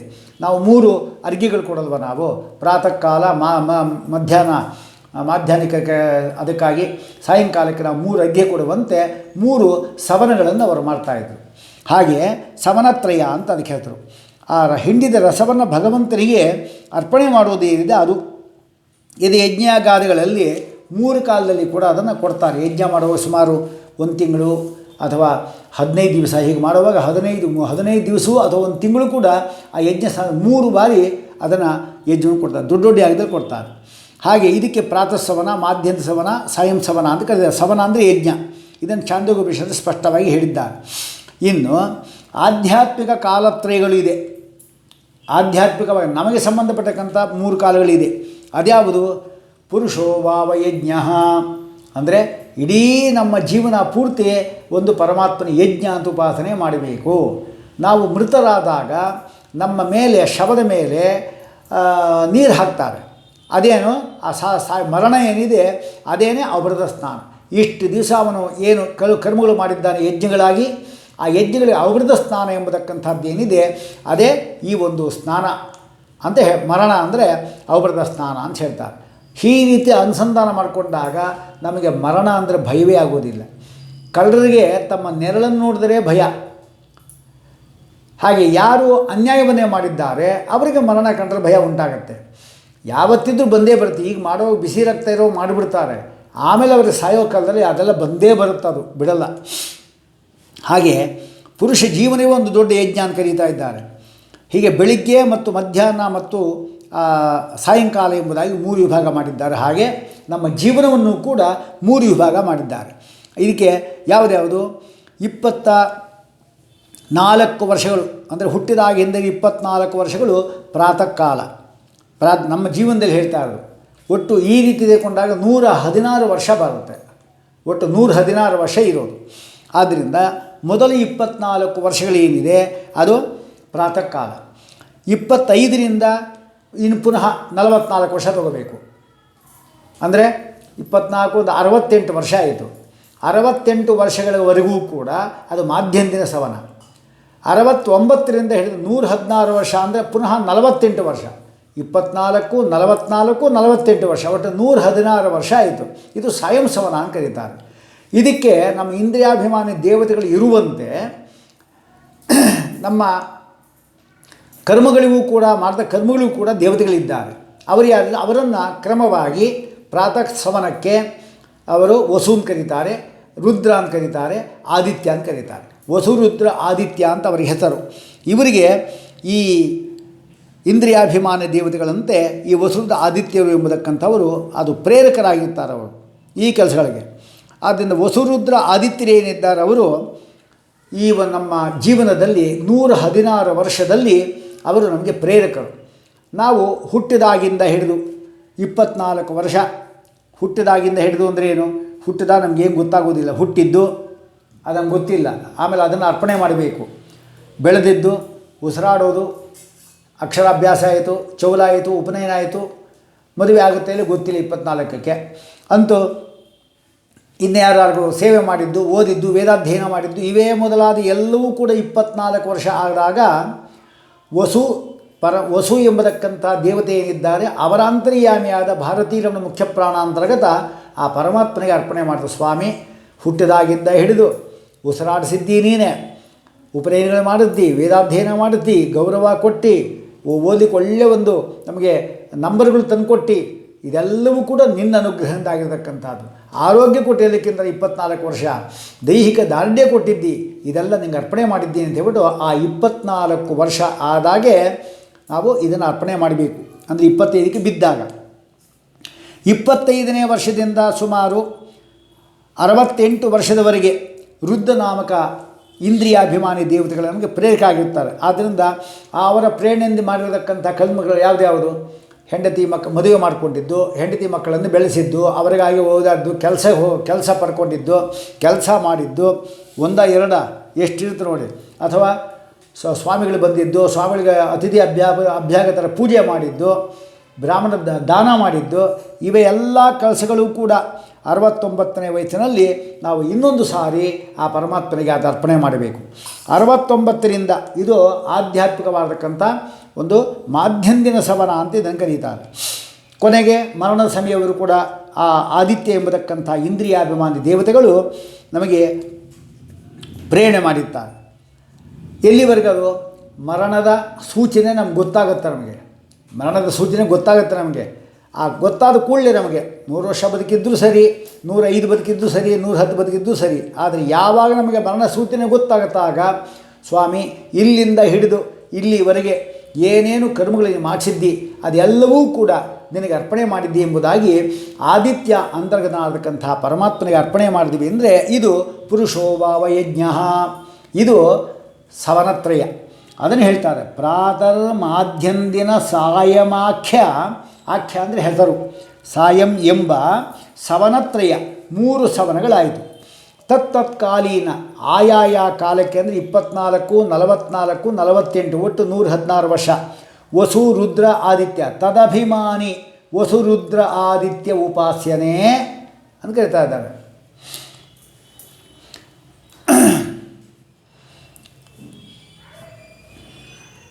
ವಸುರುದ್ರ ಆದಿತ್ಯ ಅಂತಾಯಿತು. ಮುಂದೆ ಪರಮಾಣು ಸಂಬಂಧಿತಾವಸಂಖ್ಯಾಕ ಅಹರ್ನಿಯಾಮಕ ಅಹರ್ನಾಮಕ ಮುಖ್ಯ ಪ್ರಾಣೋಪಾಸ್ಯ ರಮಾಯುಕ್ತ ಪುರುಷರೂಪಾತ್ಮಕ ಭಗವಂತನೇ ಅಂತ ಇಟ್ಕೋಬೇಕು. ಪರಮಾಣು ಸಂಬಂಧಿ ಅಂತ ಹೇಳ್ತಾ ಇದ್ದಾರೆ. ಪರಮಾಣು ಸಂಬಂಧಿ ಅಂದರೆ ಇದು ಯಾಕೆ ಹಾಕಿದ್ರೂ ಗೊತ್ತಾಗೋದಿಲ್ಲ ನಮಗೆ. ವಸ್ತುತ ಏನಂದರೆ ಪ್ರತಿಯೊಂದು ವಸ್ತುಗಳಲ್ಲಿಯೂ ಕೂಡ ನಾವು ಉಪಯೋಗ ಮಾಡ್ತಾ ಇದ್ದೇವೆ, ನೋಡ್ತಾ ಇದ್ದೇವೆ, ಅದರ ಜ್ಞಾನ ಬರ್ತಾ ಇದೆ, ಅದನ್ನು ಉಪಯೋಗ ಮಾಡಿಕೊಂಡು ನಾವು ಸುಖ ಪಡ್ತಾ ಇದ್ದೇವೆ. ಪ್ರತಿಯೊಂದು ವಸ್ತುವಿನಲ್ಲಿಯೂ ಕೂಡ ಸಣ್ಣ ಸಣ್ಣ ಪರಮಾಣುಗಳಿಂದ ಹಿಡಿದು ಅದು ದೊಡ್ಡ ವಸ್ತುಗಳಾಗಿರುತ್ತೆ. ಆ ಪರಮಾಣುಗಳಲ್ಲಿಯೂ ಕೂಡ ಇನ್ನೂ ಪರಮಾಣುಗಳ ವಿಭಾಗಗಳಿದೆ. ಅಷ್ಟು ಪರಮಾಣುಗಳಲ್ಲಿಯೂ ಕೂಡ ಪರಮಾತ್ಮ ಒಂದೊಂದು ರೂಪಗಳಿದೆ. ಅಂದರೆ ಪರಮಾಣು ಸಂಬಂಧಿ ಅಂದರೆ ಅಷ್ಟ. ಅಂದರೆ ಒಂದು ಪದಾರ್ಥ ತೆಗೆದುಕೊಂಡಾಗ, ಒಂದು ಮಡಿಕೆ ತೆಗೆದುಕೊಂಡ್ವಿ ಅಂದರೆ ಮಡಿಕೆಯಲ್ಲಿ ಕಪಾಲ 2 ಭಾಗ ತಾರ್ಕಿಕರು ಹೇಳುವಂತೆ. ಆ ಎಡಭಾಗಗಳಲ್ಲಿ ಪುನಃ ಎಷ್ಟು ಭಾಗಗಳು ತುಂಡುಗಳು ಇರ್ಬೋದು. ಆ ತುಂಡಲ್ಲಿ ಒಂದು ತುಂಡು ತೊಗೊಂಡ್ರಿ, ಅದನ್ನು ಪುಡಿ ಮಾಡಿರಿ, ಅದು ನಮ್ಮ ಕಣ್ಣು ಕಾಣಿಸೋಷ್ಟು ಅದು ತ್ರಿಣುಕ, ಪುನಃ ಕಣ್ಣು ಕಾಣಿಸದೇ ಇದ್ದಿದ್ದು ದೇಣುಕ, ಪುನಃ ಕಣ್ಣು ಕಾಣಿಸದೇ ಇದ್ದಿದ್ದು ಪರಮಾಣು. ಆ ಪರಮಾಣು ವಿಭಾಗ ಇನ್ನೂ ಸೂಕ್ಷ್ಮ ಇದೆ. ಅದರಲ್ಲೆಲ್ಲ ಪರಮಾತ್ಮ ತುಂಬಿರ್ತಾನೆ. ಅಂದರೆ ಅಣು ಇದೆ, ಅಣುರೇಣು ತೃಣಕಾಷ್ಟ ಪರಿಪೂರ್ಣ ಗೋವಿಂದ ಅಂತ. ಅಣು ಅಂದರೆ ಪರಮಾಣು ಅಂತ ಹೇಳ್ತಾ ಇರೋದಲ್ಲಿ, ಅದು ಪರಮಾಣು ಸಂಬಂಧಿ ಎಂದು ಕರೀತಾರೆ. ಪರಮಾಣು ಸಂಬಂಧಿ ಅಂದರೆ ಪರಮಾಣುಗಳಿಗೆ ಸಂಬಂಧಿಸಿದ. ತಾವತ್ಸಂಖ್ಯಾಕ ಅಷ್ಟೇ ಸಂಖ್ಯೆವುಳ್ಳಂತಹ. ಅಹರ್ನಿಯಾಮಕ ಹಗಲುಗಳಿಗೆ ನಿಯಾಮಕನಾದ. ಅಹರ್ನಾಮಕ ನೋಡಿ, ವಾಯುದೇವರಿಗೆ ಅಹರ್ ಅಂತ ಹೇಳ್ತಾರೆ. ಹರ್ ಅಂದರೆ ಏನು? ಹೇಯ, ಬಿಡಲಿಕ್ಕೆ ಯೋಗ್ಯನಾದವನು ಹರ್. ಹೇಯ ಅಂತ ಅವನಿಗೆ. ಅಹರ್ ಅಂದರೆ ಏನು? ಅದಕ್ಕೆ ವಿರುದ್ಧ, ಬಿಡಲಿಕ್ಕೆ ಮಾತ್ರ ಆಗೋದಿಲ್ಲ. ಅವನು ನಮ್ಮನ್ನು ಬಿಟ್ಟು ಹೋಗಬೇಕಷ್ಟೇ ಹೊರತಾಗಿ ನಾವು ಅವನನ್ನು ಬಿಡಲಿಕ್ಕೆ ಸಾಧ್ಯ ಇಲ್ಲ ಅಂತ. ಅಹರ್ನಾಮಕನಾದ ಮುಖ್ಯಪ್ರಾಣ ಉಪಾಸ್ಯ, ಮುಖ್ಯಪ್ರಾಣ ದೇವರಿಂದ ಉಪಾಸಿಸಲ್ಪಡುವ ರಮಾಯುಕ್ತ ಪುರುಷ ರೂಪಾತ್ಮಕ, ಲಕ್ಷ್ಮಿಯಿಂದ ಸಹಿತವಾದಕ್ಕಂಥ ಪುರುಷ ರೂಪಾತ್ಮಕವಾದ ಪರಮಾತ್ಮನೇ ಅಂತ ಸಂಬೋಧನೆ ಮಾಡ್ತಾರೆ. ಇದನ್ನು ವಿವರಣೆ ಮಾಡಿ ಒಂದು ದಿವಸ ಎಂಬತಕ್ಕಂಥದ್ದು ಅಹೋರಾತ್ರಿ ಎಂಬುದಾಗಿ 2 ವಿಭಾಗ ಇರತಕ್ಕಂಥದ್ದಾಗಿದೆ. ಆ ರಾತ್ರಿಗೆ ದುರ್ಗಾದೇವಿ, ಅದಕ್ಕೆ ರಾತ್ರಿ ಸೂಕ್ತ ಹೇಳುವಾಗ ರಾತ್ರಿರ್ವ್ಯಖ್ಯದಾಯತಿ ಪುರುತ್ರಾದೇವ್ಯ ಅಕ್ಷಭಿ ಎಲ್ಲ ದುರ್ಗಾದೇವಿದು. ದುರ್ಗೇಶು ಸ್ಥಾನೇಶು ಶನ್ನೋದೇ ಏ ವೀರ್ವಿಷ್ಟಾಯೇ ಅಂತ ಹೇಳುವಾಗ ರಾತ್ರಿಗೆ ನಿಯಾಮಕಳು ದುರ್ಗಾದೇವಿ, ಹಗಲಿಗೆ ನಿಯಾಮಕ ವಾಯು. ಅದಕ್ಕೆ ಅಹರ್ ನಿಯಾಮಕ ಅಂತ ಪದ. ಅಹರ್ ಅಂದರೆ ಹಗಲು ಅಂತ. ಆದ್ದರಿಂದ ಈ ಅಹರ್ ಏನಿದೆ ಅಂದರೆ ಬಿಡಲಿಕ್ಕೆ ಯೋಗ್ಯವಾದದ್ದಲ್ಲ ಅಂತ ಅರ್ಥ. ವಾಯುದೇವರನ್ನು ಬಿಟ್ಟು ಅಂದರೆ ವಾಯುದೇವರ ಸಹಾಯವಿಲ್ಲದೆ ನಮಗೆ ಯಾವ ಪ್ರಾಣಿಯೂ ಕೂಡ ಬದುಕಲಿಕ್ಕೆ ಸಾಧ್ಯ ಇಲ್ಲ. ಆದ್ದರಿಂದ ಅವರು ಅಹೇಯರಾದ್ದರಿಂದ ಅವರು ಅಹರ್ ಅಂತ ಅವರಿಗೆ ಹೆಸರಿದೆ ಅಂತ ಹೇಳಿದ ಅಹರ್ ನಾಮಕರು. ಇನ್ನು ಪದಾರ್ಥಗಳಲ್ಲಿ ಸೇರಿರತಕ್ಕಂಥ ಬೇಕಾದಷ್ಟು ಪರಮಾಣುಗಳಿದೆ. ಅದನ್ನು ಎಣಿಸೋದು ಯಾವ ರೀತಿ ಎಷ್ಟು ಕಷ್ಟವೋ ನಮಗೆ, ಹಾಗೆ ಅದು ಹೇಗೆ ಅಸಂಖ್ಯವಾಗಿದೆ, ಹಾಗೆ ಅದೇ ರೀತಿ ಈ ಕಾಲ ಇದಲ್ಲ, ಅದರಲ್ಲಿ ಬರತಕ್ಕಂಥ ಹಗಲುಗಳು ಕೂಡ ಅಸಂಖ್ಯವಾಗಿರತಕ್ಕಂಥದ್ದಾಗಿದೆ. ಇದನ್ನೇ ತಾವತ್ಸಂಖ್ಯಾಕ ಅಂದರು. ಅಂದರೆ ಪರಮಾಣುವನ್ನು ಒಂದು ವಸ್ತುವಿನಲ್ಲಿರತಕ್ಕಂಥ ಪರಮಾಣು ಲೆಕ್ಕ ಮಾಡಲಿಕ್ಕೆ ಆಗೋದಿಲ್ಲ ನಮಗೆ. ಭೂಮಿಲಿರತಕ್ಕಂಥ ಮಣ್ಣಿನ ಪರಮಾಣುಗಳಿಗೆ, ಮಣ್ಣಿನ ಕಣಗಳೆಲ್ಲವನ್ನು ಕೂಡ ಬ್ರಹ್ಮದೇವರು ಲೆಕ್ಕ ಮಾಡಿಬಿಡ್ತಾರೆ ಬೇಕಾದ್ರೆ, ಅಂಥ ಸಾಮರ್ಥ್ಯ ಅವರಿಗಿದೆ. ಪರಮಾಣುಗಳನ್ನು ಬೇಕಾದ್ರೆ ಲೆಕ್ಕ ಮಾಡಬಲ್ಲರು ಬೇಕಾದ್ರೆ. ಆದರೆ ನಮಗೆ ಆ ಪರಮಾಣು ಲೆಕ್ಕ ಮಾಡಲಿಕ್ಕೆಲ್ಲ ಬರೋದಿಲ್ಲ, ಅಷ್ಟು ದೃಷ್ಟಿ ನಮಗಿಲ್ಲ. ಹಾಗೆ ಒಂದು ಪದಾರ್ಥದಲ್ಲಿರತಕ್ಕಂಥ ಪರಮಾಣುಗಳ ಸಂಖ್ಯೆ ಲೆಕ್ಕವಿಲ್ಲದಷ್ಟಿದೆ. ಹಾಗೆ ಒಂದು ದಿವಸದಕ್ಕಂಥ ಕಾಲದಲ್ಲಿಯೂ ಕೂಡ ಲೆಕ್ಕವಿಲ್ಲದಷ್ಟು ಕಾಲ ಇದೆ. ಒಂದು ಕಾಲದಲ್ಲಿ ಒಂದು ಸೆಕೆಂಡ್ ತೆಗೆದುಕೊಂಡ್ರೆ ಅದರಲ್ಲಿ 60 ಇನ್ನೊಂದು ವಿಗಳಿಗೆ ಇರುತ್ತೆ, ಫಳಗಳಿರುತ್ತೆ. ಫಳ ಒಂದು ಸೆಕೆಂಡ್ ತೆಗೆದುಕೊಂಡ್ರೆ, ಒಂದು ಸೆಕೆಂಡು ಅಂದರೆ ಏನು? 60 ಫಳಗಳು. 60 ಫಳ ಎಂಬತಕ್ಕಂಥದ್ದನ್ನು ಒಂತುಗೊಳ್ಳಿ, ನೀವು 60 ಒಂತುಗೊಳ್ಳಿ, ಅದನ್ನು ವಿಭಾಗ ಮಾಡಿ, ಅದು ಸೂಕ್ಷ್ಮನೇ. ಅದೆಲ್ಲ ನಮ್ಮ ಲೆಕ್ಕಕ್ಕೆ ಸಿಗೋದೇ ಇಲ್ಲ. ಸುಮ್ಮನೆ ಹೊರಟೋಗ್ತಾ ಇರುತ್ತೆ ಕಾಲ, ಅಷ್ಟೇ ನಮ್ಗೆ ಗೊತ್ತಾಗೋದೇ ಇಲ್ಲ. ನಮಗೆ ಸ್ಥೂಲವಾಗಿ ತಿಳ್ಕೊಬೋದು ಅಷ್ಟೇ. ಚಿಕ್ಕ ಮುಳ್ಳಿರುತ್ತೆ, ದೊಡ್ಡ ಮುಳ್ಳಿರುತ್ತೆ, ಇನ್ನೊಂದು ನಿಮಿಷದ ಮುಳ್ಳಿರುತ್ತೆ, ಅದು ಆಮೇಲೆ ಸೆಕೆಂಡ್ ಮುಳ್ಳಿರುತ್ತೆ, ಅಷ್ಟೇ, ಇನ್ನೇನಿರಲ್ಲ. ಇನ್ನು ಅದಕ್ಕೂ ಸೆಕೆಂಡ್ ಮುಳ್ಳಿರೋಲ್ಲ, ನಮಗೆಲ್ಲ ಗೊತ್ತಾಗೋದಿಲ್ಲ, ಸ್ಥೂಲ ಅಷ್ಟೇ. ಹಾಗಾದರೆ ಅದಕ್ಕೆ ಅಂತಹ ಒಂದು ಸಂಖ್ಯಾಕ ಅಂದರೆ ಏನು? ಪರಮಾಣುಗಳು ಎಷ್ಟು ಅಸಂಖ್ಯಾಕವಾಗಿದೆಯೋ ಅಷ್ಟೇ ಅಸಂಖ್ಯಾಕವಾಗಿ ಇರತಕ್ಕಂಥ ಕಾಲಗಳಿಗೆ ನಿಯಾಮಕ ವಾಯುದೇವರು ಅಂತ ಹೇಳ್ತಾ ಇದ್ದಾರೆ. ಅಹರ್ ನಿಯಾಮಕ, ಅಹೇಯರಾದ್ದರಿಂದ ಅಹರ್ ನಾಮಕರು ಆಗಿದ್ದಾರೆ. ಅದು ಮುಖ್ಯ ಪ್ರಾಣದೇವರು ಮತ್ತು ರಾತ್ರಿಗೆ ಅಭಿಮಾನಿ ಆಗತಕ್ಕಂಥ ದುರ್ಗಾರೂಪಿಯಾಗತಕ್ಕಂಥ ಲಕ್ಷ್ಮೀದೇವಿಯು ಅವರನ್ನು ಪುರುಷರೂಪಿಯಾದ ಪರಮಾತ್ಮನನ್ನು ವಾಯುದೇವರು ಉಪಾಸನೆ ಮಾಡ್ತಾರಂತೆ. ಹೀಗೆ ಇದು ಅವರ ವಿಶೇಷವಾದಕ್ಕಂಥ ಸಂದರ್ಭಗಳು. ಮುಂದೆ ಪ್ರಾದೇಶ ಮಾತ್ರ ಹೃದಯಾತ್ಮಕ ಪ್ರಾದೇಶ ಪರಿಮಿತ ಸ್ಥಾನೇಶ ಅಂತ ಹೇಳ್ತಾರೆ. ಅದನ್ನು ನಾಳೆ ಅದನ್ನು ಹೇಳ್ತಾ ಇದ್ದಾರೆ.